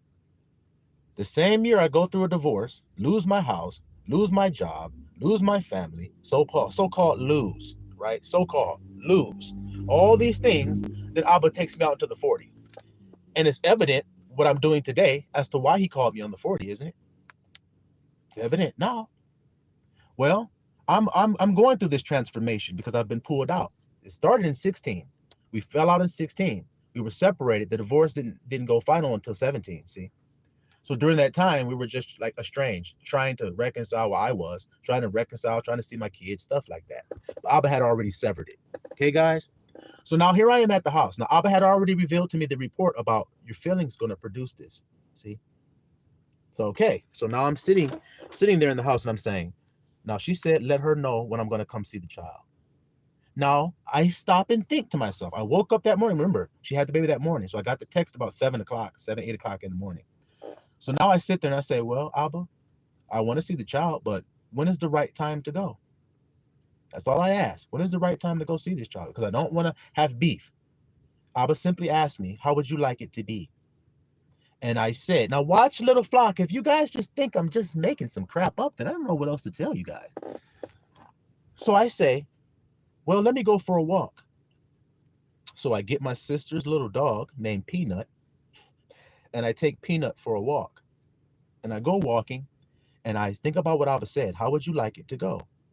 And I said to myself, and then as I was walking, I actually talked out loud. I said, well, Abba, I would like to actually just go there peacefully. Nobody's there but me, her, and the child. That's how I would like it to be. Nobody but me, her, and that baby. Since that's the way the baby came here, it's only right that we have that moment together with that child. That child can see his mother and his father together. So then I would like it to be peaceful, to have a calm contact with her, because like I said, we've been estranged and she's just been on my ass about everything. It's like she hates me, like she's another person at this time, you see? So I'm saying, well, I would like it to be peaceful, even though that seemed impossible between me and her because of how she was on this tirade on me. I would like it to be peaceful, calm, joyful, laugh. I would like to bless my son, speak some words over him, reconcile a bit, and be on my way. And then the Spirit said, and then you're going to go on the 40, right? I said, well, everything goes according to plan and I see this child, then I don't see why not. That's literally how I was talking. I don't see why not. Everything goes according to plan, peaceful and everything like I asked, and I don't see why not. So then I keep on going for the walk. And then I just said to Abba, I said, well, that's how I want it to be. And he said, why don't you show me how you want it to be? So I said, show you, Father. Show you how I want it to be? He said, you've told me, but I need you to show me how you want it to be. So then I understood. I closed my eyes and I saw myself, little flock. See, here we go. See, here we go. I saw myself going into the hospital. I saw myself, what I was wearing. I actually saw my shirt, I saw my pants, and I saw the shoes that I was wearing. Very nice outfit, by the way. It was all blue, real nice and beautiful. Nice velvet blue, suede blue shirt and suede shoes and everything. It's looking real nice. And I see that outfit. I see myself walking into the hospital. I saw myself push the button. I felt the button and everything. I pushed the button to the elevator. I saw myself go up to the floor that she told me. I saw myself exit the elevator. I saw myself walk to the nurse's station and say, I'm looking for room such and such. And she says, yes, right down there. And I saw myself open the door and I saw the mother of my child there and I saw her holding my child. I saw all this when I'm walking Peanut. I haven't gone anywhere yet, except I have gone somewhere internally. Do you see what I'm saying? And I did that. That's all I did. I opened the door and she turns and smiles at me and she's holding the baby. And then I started over again. I saw myself walking in the hospital. I saw myself push the button and I saw this over. I just kept doing it. As I walk with the dog in my mind, I'm just seeing that scene over and over and over again. And then about 6 o'clock in the evening, remember, I told you it's about 10 in the morning when I was going for this walk. It's about 6 o'clock in the evening now. The spirit says, okay, now's the time. So then I text her. I said, I'm on my way. She says, okay, cool. Okay, cool. Okay.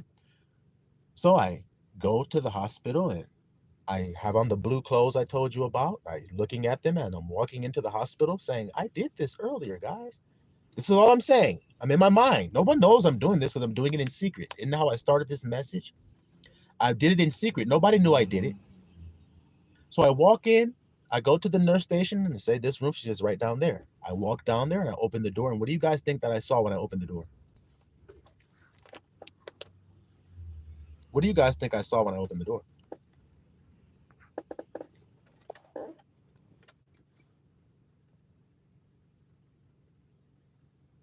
That's right.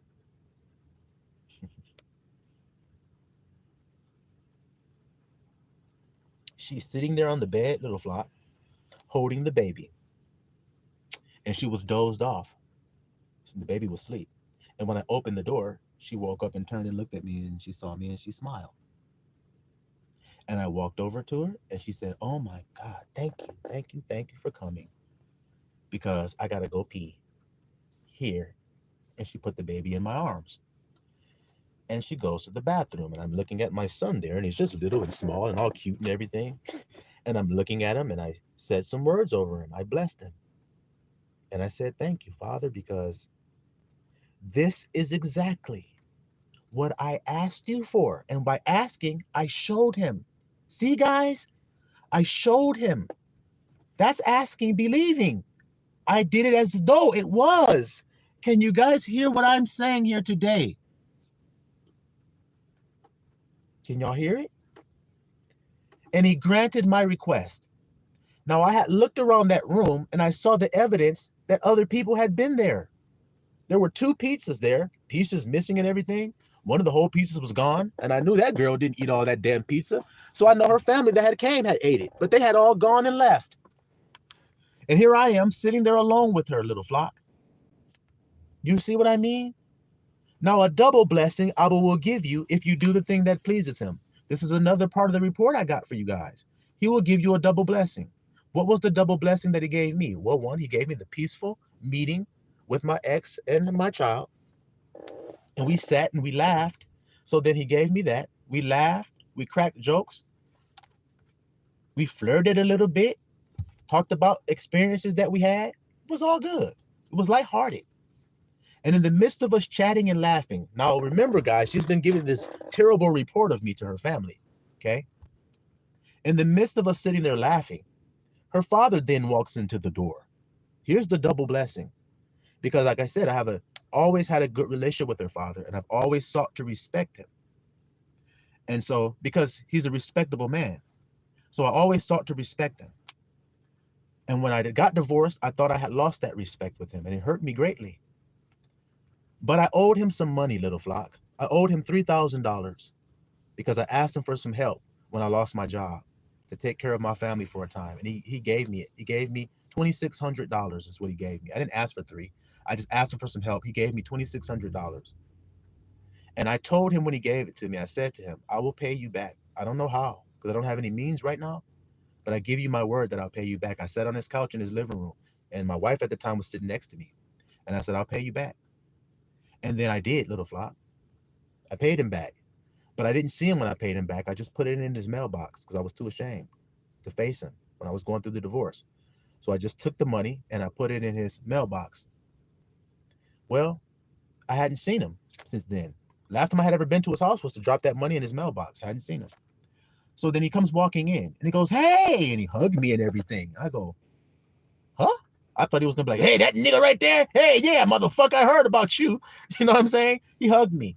He said, hey, man, how you doing, man? How you been?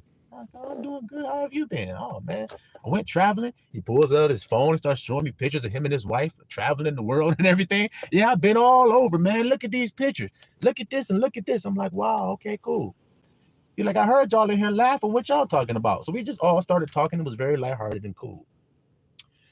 Then he wanted to see the baby and everything, and he asked me to take a picture of him and the baby, and I did and everything.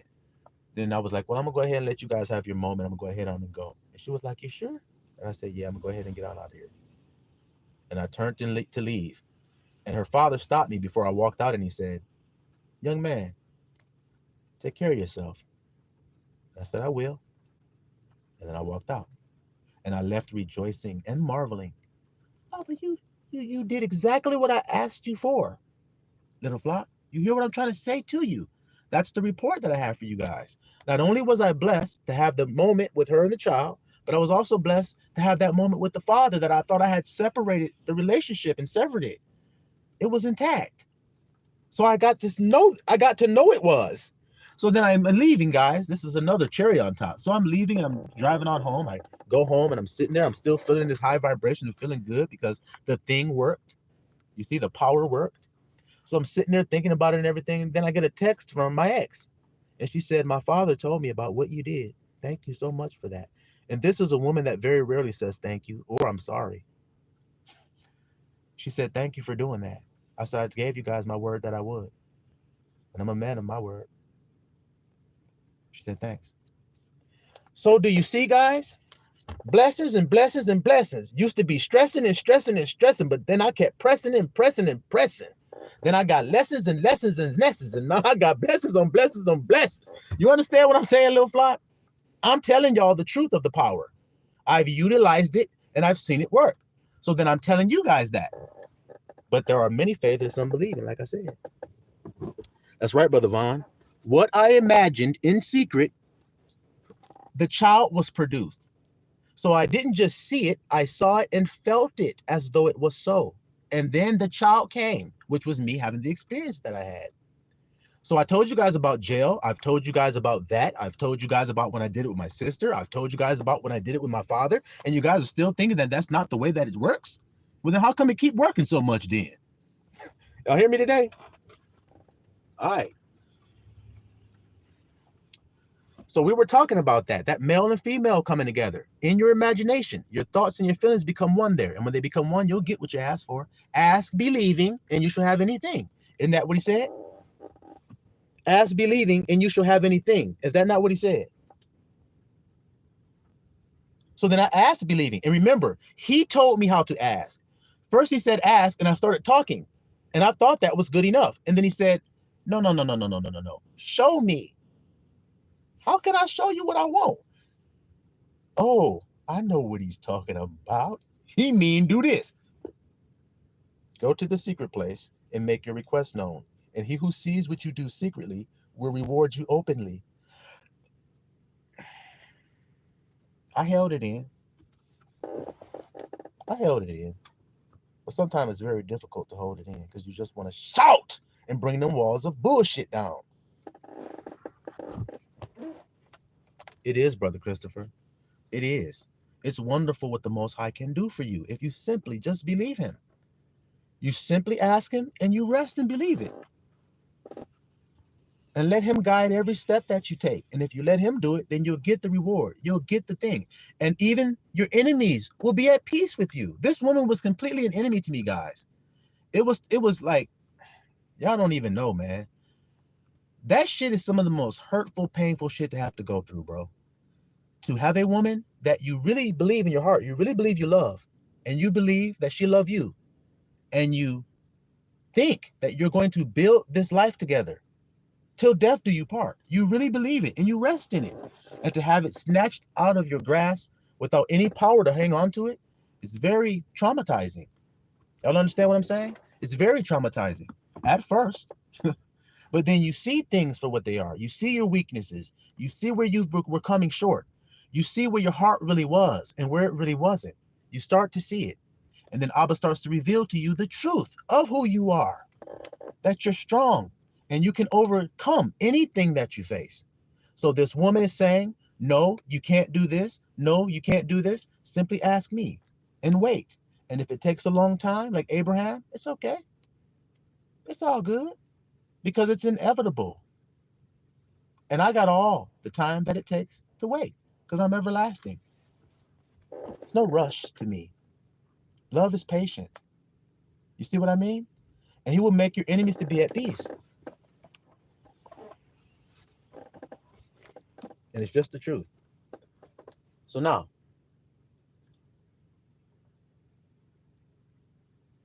so he said that he may seek a godly offspring. This is Malachi again. Therefore, take heed to your spirit and let none deal treacherously against the wife of his youth. So then how do you deal treacherously? Brother Chris broke it down for us earlier. What was that? I'm useless. I'm weak. That's dealing treacherously with your wife. You see? So don't let nobody do that. For I am the power of Israel says that he hateth putting away. For one covereth violence with his garment, saith I am of armies. Therefore take heed to your spirit that you deal not treacherously. You see? You have wearied I am with your words. See that, little flock? Remember I told you, he said, ask me. Well, Father, I would really like it to be like this and then. Why don't you ask me the right way, grandson? You hear what I'm saying? You have wearied I am with your words. Yet you say, wherein have we wearied him? See, we don't even know they're doing it. When you say everyone that doeth evil is good in the sight of I am, and he that delighteth in them, or where is the power of judgment? When is God going to make things right for me? You just hated God when you said that because God has already made it right for you. Maybe you don't believe that, but that doesn't mean it isn't true and it isn't done, because it is done. So do y'all see that, little flock of laters? Back to Malachi real quick, little flock. Back to Malachi. Malachi, Hosea. Back to Hosea is where we were, okay? Hosea chapter 2. Okay.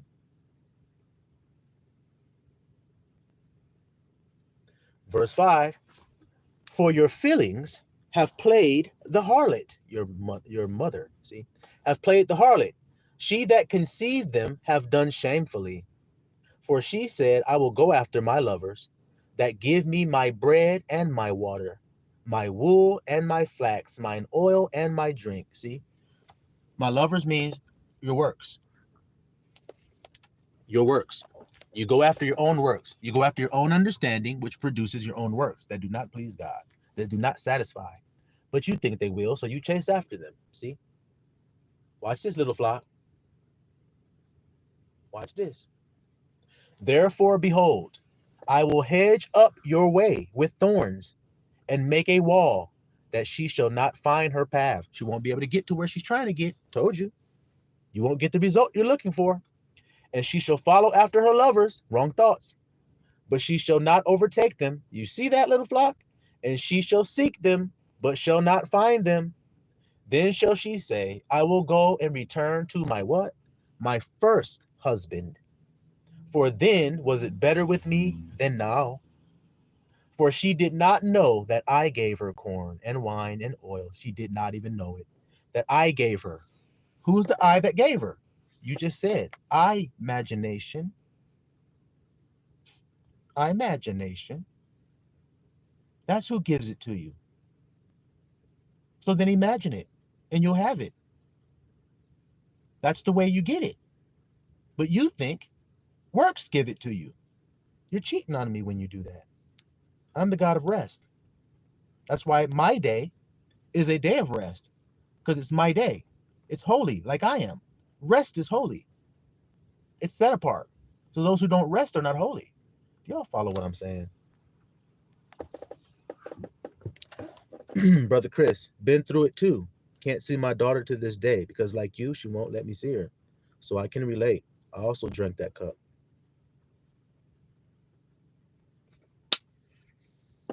Then we hand in hand, brother. Then you can relate to your boy, the grandson. And I can relate to you as well. I know that sting. I know that sting. It feels like a certain pain that just will never go away. And no matter what you do, no matter what you do, it lingers. Some days you're better than others. Then other days you have to just cry. And it's not even about you. You don't necessarily mourn over you. You mourn over that child, man. That innocent baby. That love you. Your daughter love you, man. And that's what you mourn over. It's how it affects that child. And we as men, for the most part, and I'm sure you can agree with me, brother, we just want to make peace. And we just want to make the best environment for that child to thrive.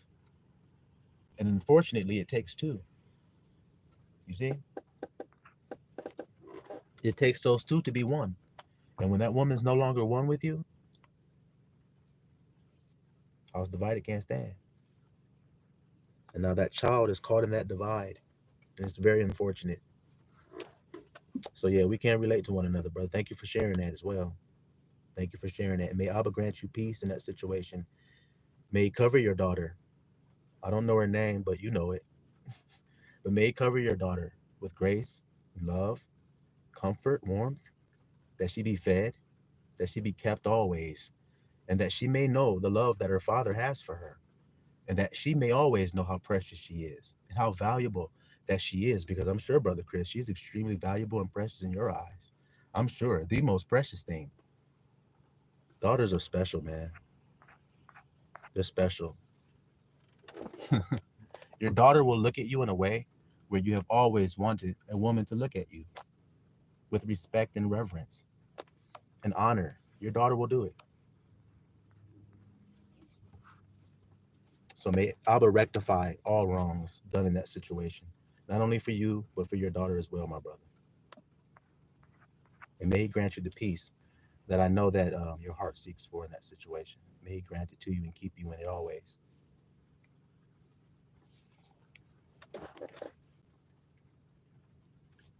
Now, when we go to Zion, Brother Chris, I expect to see you coming in with your little girl on your shoulders now. Okay? Because I got quite a few, and I'm going to be holding them all up. Y'all going to be like, grandson, don't hurt your back. I'm going to be like, I got it. I got it, y'all. I don't care. I'm bringing them all to Zion, y'all. I'm bringing them all with me to Zion. It already happened like 7 years ago. Abba has given me the strength to go through it and be strong. Good, brother, good. I'm glad to hear that. I'm glad to hear that you're standing and that you're strong. Good. All right, little flock, so let's keep going. Let's keep going. He says, therefore, oh wait, my bad, went too far. For she did not know that I gave her corn, wine, oil, and multiplied her silver and gold, which they prepared for Baal. Y'all hear that? Therefore will I return and take away the corn in the time thereof, and my wine in the season thereof, and will recover my wool and my flax given to cover her nakedness. And now will I discover her lewdness in the sight of her lovers, and none shall deliver her out of mine hand. I will also cause all her mirth to cease, her feast days, her new moons, her Sabbaths, all her solemn feasts. I will destroy her vines, her figs. You see this little flock? In other words, he gonna bring down hell on her. Okay? Okay? Let's jump ahead, because there's a certain point I want from here. All right? Okay, verse 16. And it shall be at that day, says I am, that you shall call me Ishi. Ishi is what you shall call me. What does that word mean, little flock? We've talked about it before. We've talked about it before. Yeah, there's that 7 years again, brother Cut. You see it? I told y'all we was a family. I told you guys. We are one indeed, man. We're kindred. It is what it is. So this word Ishi, what does it mean? That's right, brother Cut. That's right. That's literally what it means, my man. So now, if we're now calling him no longer words of, what did he say here? My bad. This junk getting cut off there. He says, and you shall call me Ishi and shall call me no more Ba'ali. Y'all see that? No more Ba'ali. So he says, what you called me gonna change now. Now you're gonna call me your man. Why are we calling him our man now? Why is that? Why are we now calling him our man, our husband? Why?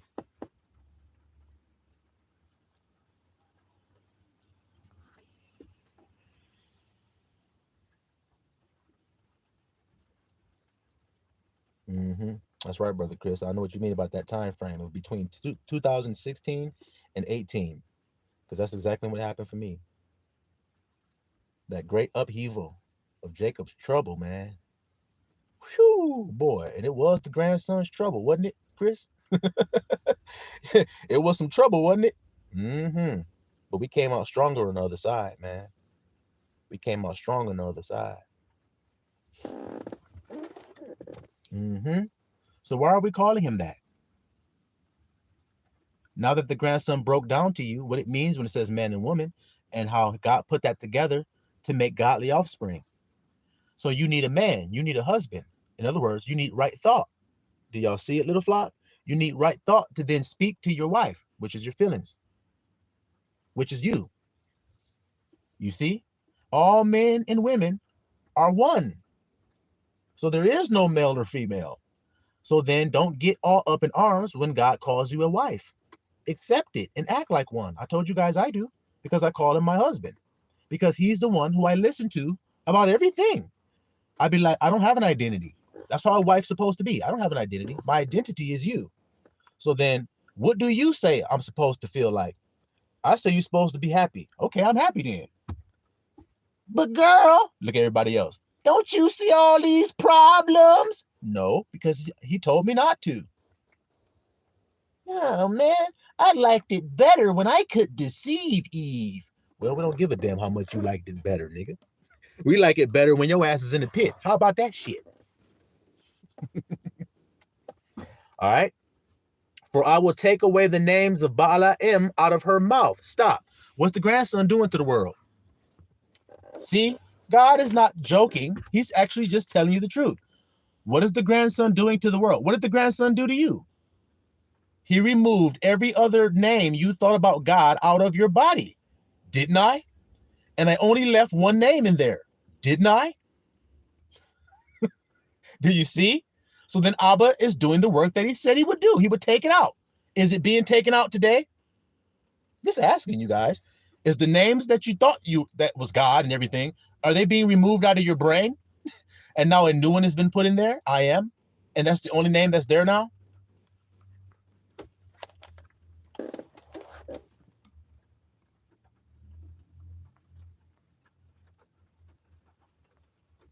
See? That's right, brother Chris. You know all about it. Told y'all we was family. A great upheaval is the only way to describe it. A great unexpected. And I say unexpected, but it's really just our pride, because we expected it. We knew it. We knew it was going to come. We saw the signs all along, but we just were in our pride thinking that it ain't going to happen. It ain't going to happen for me. It ain't going to happen. It ain't going to happen. That shit did happen, and it happened, and there was nothing you could do to stop it. And that's what really made you feel anxiety. It was the powerlessness you felt against it. I told you, as men, when you have a child, you really are kind of perturbed that anybody feels like they can tell you what's going to happen with your child, because it's your child, your seed, your offspring. So you're like, how the fuck can somebody tell me what's going to happen in my child's life and I have no say so in it? That right there is more abusive and traumatizing to the mind than what this other person is doing to you. It's the feeling of powerlessness that you have against it that really is turmoil for you. You understand what I'm saying? That's right, brother. Arrogance. That's right. Oh man, come on, brother Chris, with it. It's just the truth. We thought we could control the outcome by doing what? Being good, doing good works, doing the right things. That's right. And it didn't give us what we sought for, did it? Nope. But I am loved will give it to us. I am saved. I will give it to us. I am enjoying my time with my daughter unhindered by anybody or anything. That's what'll do it. You hear me? Because that's what I do with mine.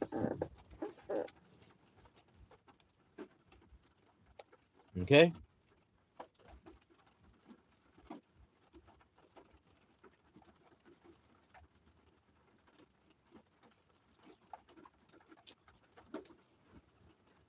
Okay, and in that day I will make a covenant for them with the beasts of the field, with the fowls of heaven, with the creeping things of the ground, and I will break the bow and the sword and the battle out of the earth, and will make them to lie down safely. Your feelings, see? And I will betroth thee unto me forever in a state of peace and calm. That's why his city that he chose called Jerusalem, which means city of peace, peace and calm. That's the state he wants your feelings to be in. And in loving kindness and in mercies and in judgment and in righteousness, you see? And I would even betroth thee to me in faithfulness, and thou shalt know I am. See it? And it shall come to pass in that day, I will hear, says I am. I will hear the heavens, and they shall hear the earth. And the earth shall hear the corn and the wine and the oil, and they shall hear Jezreel. And I will sow her unto me in the earth. I will what? Sow. See? The husband sows. I told you. And I will have mercy upon her. You see that? That had not obtained mercy. And I will say unto them which were not my people, thou art my people. And they shall say, thou art my God. So that last verse right there, me and Brother Chris are bearing witness to it, that we didn't know. We thought we could keep the thing going together, right? Keep the wheels on the car rolling, but we couldn't. The wheels fell off that bitch. You see that? The wheels fell off. And when the wheels fell off, we didn't obtain mercy. We asked for it. We said, Father, please don't let my child be taken from me. That's horror to me, and it greatly distresses me. One of the worst things I've ever seen in my life, little flock, I've said it before, I'll say it again, was my firstborn son. He was, this was about maybe, let's see, let me try to think realistically here and accurately. This is probably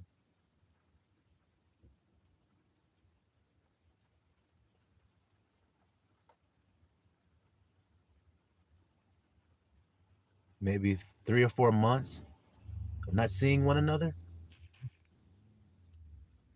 And I hadn't seen him in all that time. And I get a text message sent to my phone one day, and it's from my mother. And I open it, and it's my son. And it's the video of my son in the car. And my ex-wife is driving the car. My son's just crying. He's just screaming, uncontrollably screaming and crying. And his mother is saying, what is wrong? What is wrong with you? And he's saying, I want my daddy. I want to see daddy. Man, that was a hard ass day, little flop. You see? That was a hard ass day. And while we on this subject, let me share another side note with you guys about that feeling right there.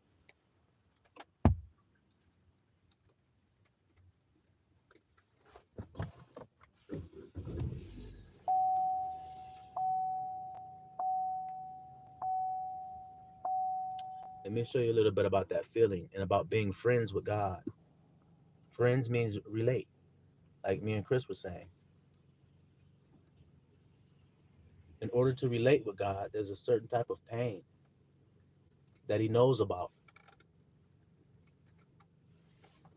And to share in that certain type of pain with him makes us friends and companions with him. You see it? Zechariah chapter 12, verse 10 says, and I will pour upon the house of David and upon the inhabitants of Jerusalem the spirit of grace Now, when I went on the 40, guys, Abba spoke to me and he told me a specific thing that he was giving me.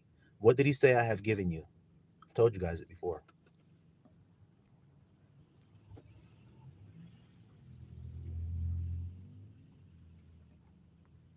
Good point, Brother Chris. Husband means husbandman. That's right. A worker of the field, a tender keeper of a vineyard. See? A tender keeper.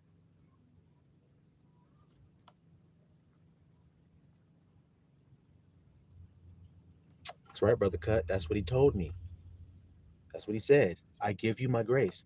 So this is the fulfillment of this scripture. Because I told you guys what house I come from. Y'all may think I'm lying by saying this. I'm not lying. I don't lie about anything that I say. Because I don't say anything of my own. I don't tell you guys the thoughts that I personally, carnally have.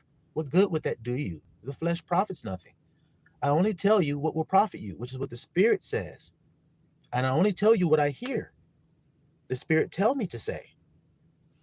And the Spirit never has guile in it. So I will pour upon the house of David, the house I've told you guys I'm from, and upon the inhabitants of Jerusalem, which is my city that I'm king over, from the house of David, then that's very clear, isn't it? Okay, then. I have made you a nation of kings and priests. So nobody should be confused about these things. I have poured upon them, I will pour upon them the spirit of grace, see that? And of supplication, and they shall look upon me whom they have pierced, and they shall mourn for him, as one mourneth for his only son, and shall be in bitterness for him, shall be in bitterness for him, as one that is in bitterness for his firstborn. So I'm telling you guys about the bitterness. I saw the video of my firstborn pleading for me, and I was not nowhere near him. I couldn't even get to him if I wanted to. So that caused me to feel great bitterness and turmoil and sadness. And only by the strength of Abba am I sitting here today, not bawled over in tears thinking about that video I saw. It's the only way. It's because of him, because of what he's done for me, and because of the promises that he's given me that I rest in. So I don't pay attention to the wind and the waves like that, because they chopped up big time when I saw that video. My emotions chopped up like a big ass storm. But I remember that I am safe, and I am patiently waiting for my redemption. Brother Javon said, I got to go talk to my father again after being through that time. I'm glad I found you. Wow. Wow. But all praise to the Most High for reconciliation then. See what I'm saying, little flock? All praise for reconciliation, man. So, as one that is in bitterness for his firstborn, that's going to happen because if he'll pour this feeling upon David, he gave me grace. You see? So, I'm going to go ahead and end it there, little flock. We got a whole lot more that we could cover on that subject, but we got sidetracked talking about this. And it's all good because that's what Abba wanted us to talk about right now, obviously. You see that? And I'm thankful that you guys shared your testimony with me. And I'm not alone in this suffering and in the hardships that we all go through as men. Because we don't have anybody, we don't have an advocate out here in the world. We don't. Not outside. We don't have one. Nobody cares. Like Brother Cut said, man, it's just the truth. Nobody gives a fuck. You could be sitting there with tears coming, guys.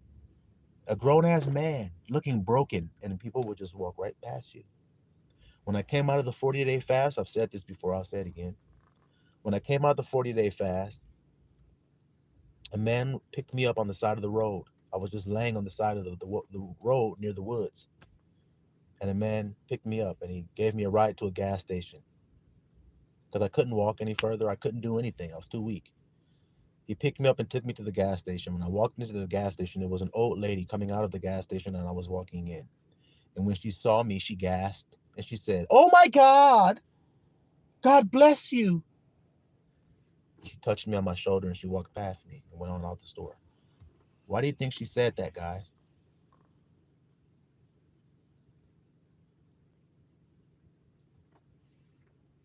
Why do you think she said that to me? Oh my God, God bless you.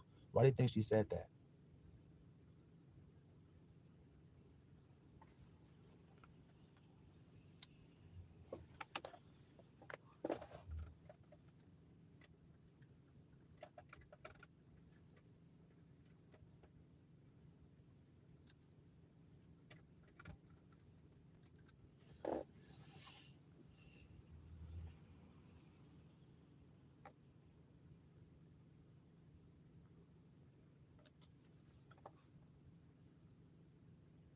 What made that woman gasp when she saw me coming to that gas station? What y'all think? What did she see?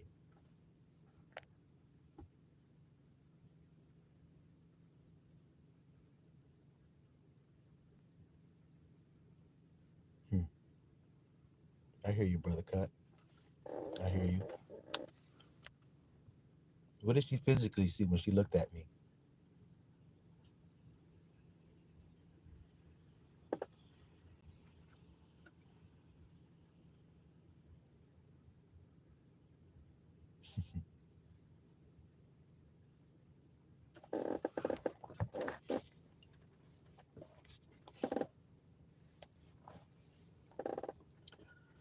Well, after she says this and she goes on out of the store, I walk out into the parking lot to try to see if I can get some food. Now remember, guys, I mean to get some couple of dollars to get some food.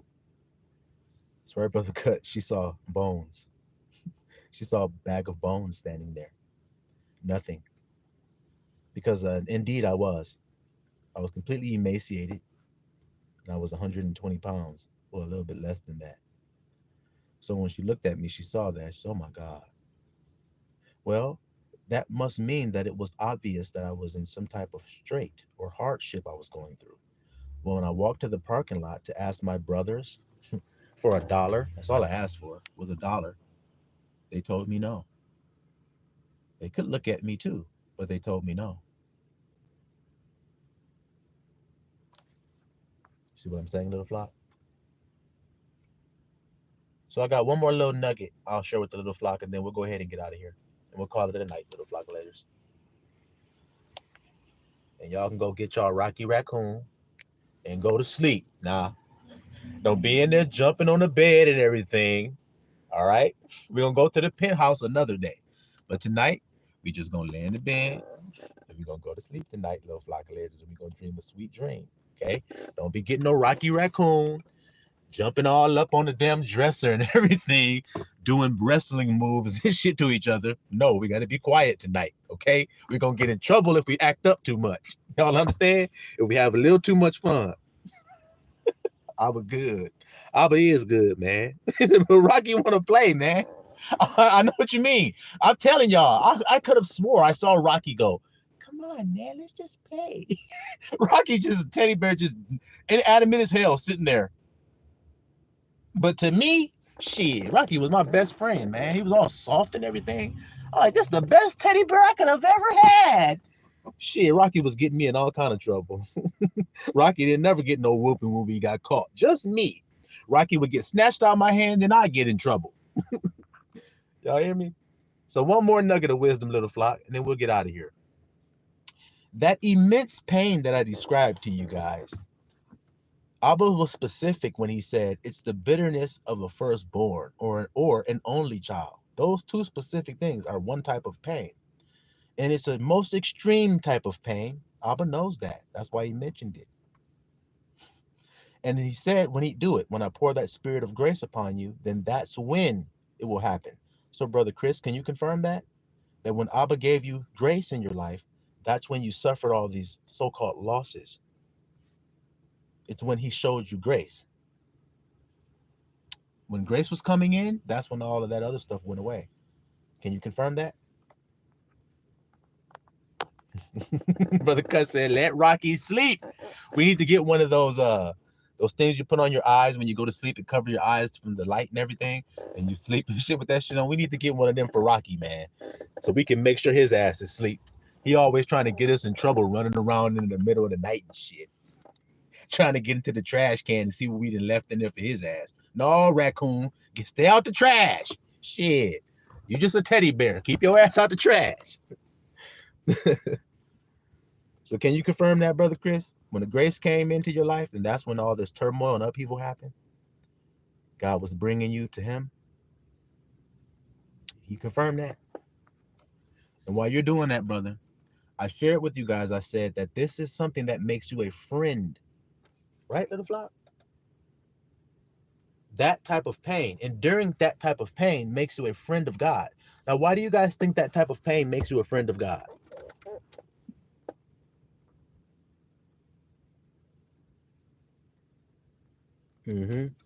Okay, 3 or 4 years later, right? So you were going through this transition of coming out of faithlessness into faith, coming out of no belief into belief, you see? And in the process of that, these other things were taken away. And you suffered this pain as well. Even though you had the joy of finding the grace, you suffered the pain of the losses, right? And it humbled you in the end. That's right. It did the same thing to me. That's right. That's right. Okay? That's right, Brother Cut. You confirm this as well? And still going through it? For sure. For sure. Okay? Now, like I said, most people don't know that enduring this, you think it's bad when it happens. Just like I thought. And I'm sure, Chris, you maybe have felt that way when you've gone through certain times through this process, that it was a bad thing happening to you. But it wasn't. It was making you a friend of God, because there's something God has experienced that once you experience it, you become a relatable person to God or a friend of God. Do you see what I'm saying? Now, out of all the people in the Bible, who was called this, Little Flock?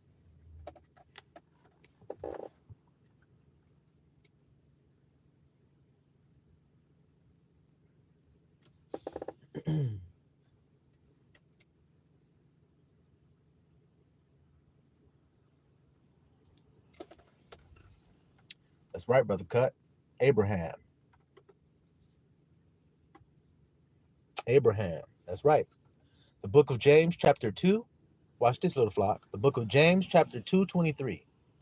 And the scripture was fulfilled, which says, Abraham believed God, and it was imputed unto him for righteousness. And he was called the friend of God. And he was called the friend of God. So he believed God, he was called righteous, and he was called the friend of God. So these are two things. You see that? He was called righteous, and he was called a friend of God. Friend of God means able to relate. Now, I asked you guys, it seems like something as bad is happening to you when God is making you his friend, because there's something that he has endured that you will endure that will make you connected to him. What is it he has endured? What did Abba endure? While you guys are mulling that over, I'm going to go to the book of Genesis, chapter 21. Okay? Okay?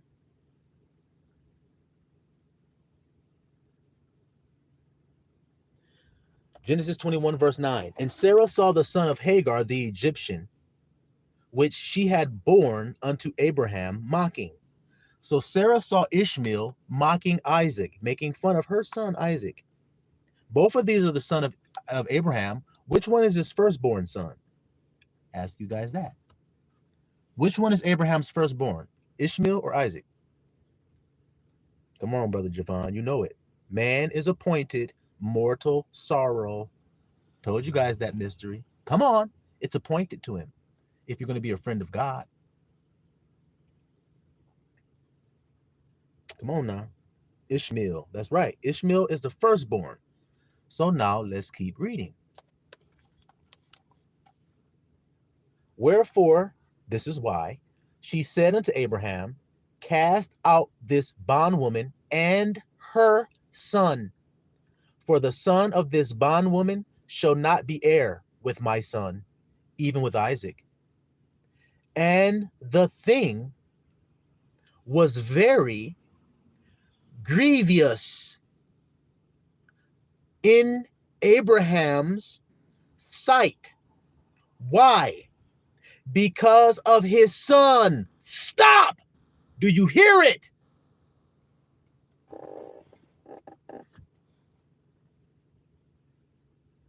The thing was grievous.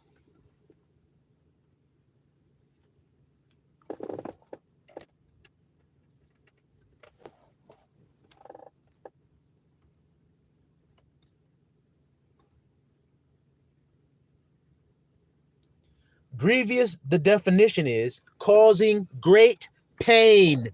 What did I tell you guys when I saw the video of my firstborn son crying? Great pain and anguish. Serious or dire. Grave. Do you hear it, little flock? Serious or dire or grave circumstance, causing great pain and anguish. That's what the word grievous means. So let's go back to that verse we were just reading there. The thing was very, thank you, Brother Cut, very painful. It was very hard as hell to take that shit. And why was it? It told you why. Because of his son. And he was a friend of God. So I'll ask you guys one more time before I get out of this. The Father has endured something. And in order for you to relate to God, you must endure it. Now, I have told you what I endured with my firstborn son. I told you what Abraham endured with his firstborn son. So what in the hell do y'all think Abba endured with his? What happened to his firstborn son? Guys want to tell me? Do you guys want to tell me? Because I can tell you about how Abba gave me grace with my firstborn son. I'll tell you, I didn't see my firstborn son get strung up on no damn cross. I didn't see my firstborn son get his skin ripped off of his body. I didn't see my firstborn son get spat in his face by some fucking nasty ass heathens. I didn't see my son get a crown of thorns get put on his head and pressed down with a rod. I didn't see him get scourged till all of his skin came off of his damn body and I had to endure watching that shit. I didn't watch my son get smear campaigned and lied on and drawn before the judge and thrown at his feet and told to prophesy and covered his eyes and told to tell you who hit you and to tell you to save yourself. And I didn't see that happen to my firstborn son, but what I did see caused great distress. But if I had seen everything that my father saw with his firstborn, how the hell do you think it would make a man feel? Bitterness and great sorrow. But that makes you a friend to God to know that kind of sorrow and pain. There's no pain like it. It is unique. And to say that the Father hasn't endured it would just be a lie, because he endures it every time you don't believe him.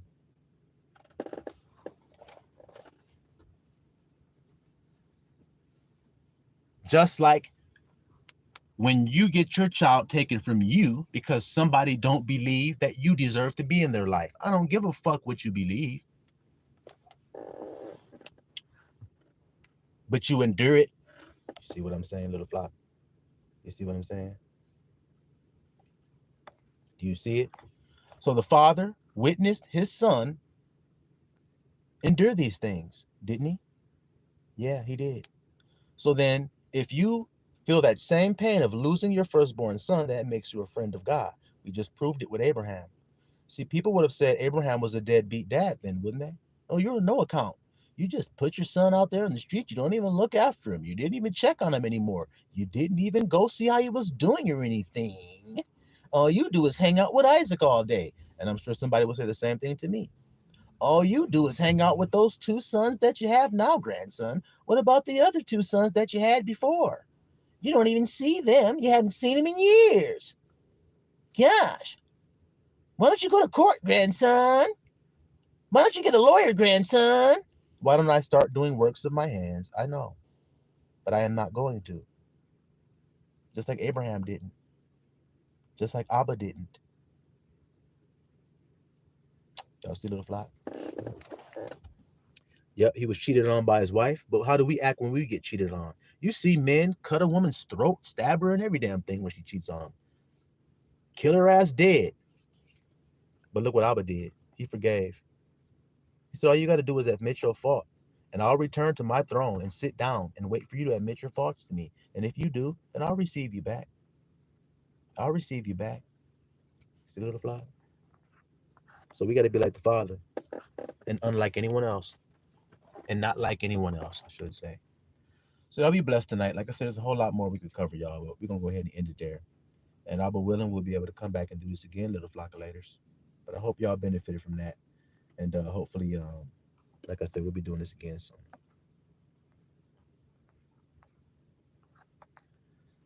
Well, that's right, brother Cut. That's what he's teaching us. You see, through that immense pain that we've been through, is that it's not, I've never lost.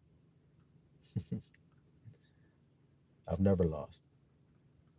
And that's the truth of the matter. That's what he means when he says, I should go back to my place until you acknowledge. You see? But you're welcome, family. Welcome, brother Chris. You see that? That's right, brother Mark. Welcome to the live stream. I know you're a little bit late, but we just been in here flocculating a little bit, talk about our experiences and how they connect like Legos. But that's what we're reading from today. We read Hosea chapter 2. We read that in the beginning of the live stream. So, yep, good point. Good point. One love to you, brother Vaughn. One love to you, man. Brother Carlton in the building. Love to you. That's right. Now, brother Carlton, tonight, man, we just going to sleep tonight. Okay, I already had to tell the other flockulators, man. We just chilling tonight. We like to have fun and everything and jump around, jump on the bed and everything in the middle of the night. I would be like, hey, y'all up there jumping again, flockulators, ain't you? We like, huh? You know how kids be, they act like they didn't hear you. Huh? You be standing right in front of them. Hey, huh? Now, did I tell you don't touch that? What? Don't say what to me. Huh? It's amazing how you can hear when your ass playing that damn video game. But when I'm talking to you, all of a sudden you can't hear no more. But y'all be blessed, man. Like I said, we just chilling tonight, man. Because we got a lot of stuff that we got to do. A lot of traveling to do. A lot of places to go. A lot of things to see. Ain't that right, little flock? And can't nobody stop us from doing it. And all of y'all who are separated, neglected, shunned off to yourself, no one can stop us from flocculating. We don't need anybody's permission. We don't need any money. We don't need any type of vehicle to come together, little flock. We are doing it. And so all we have to do is believe by faith, and we shall have it. And we shall have it. That's that shouting that we're doing. It goes down in the secret place. You hear me, little flock? That's the shout that we do. Remember when they were walking around quietly? That was me walking around when I told you guys, I'm seeing myself in that hospital. I'm seeing myself doing exactly what I wanted to do. That's me surrounding Jericho. And when I said it is done, that's the shout. Y'all hear that? It is done. That's the shout that we shout. It is done.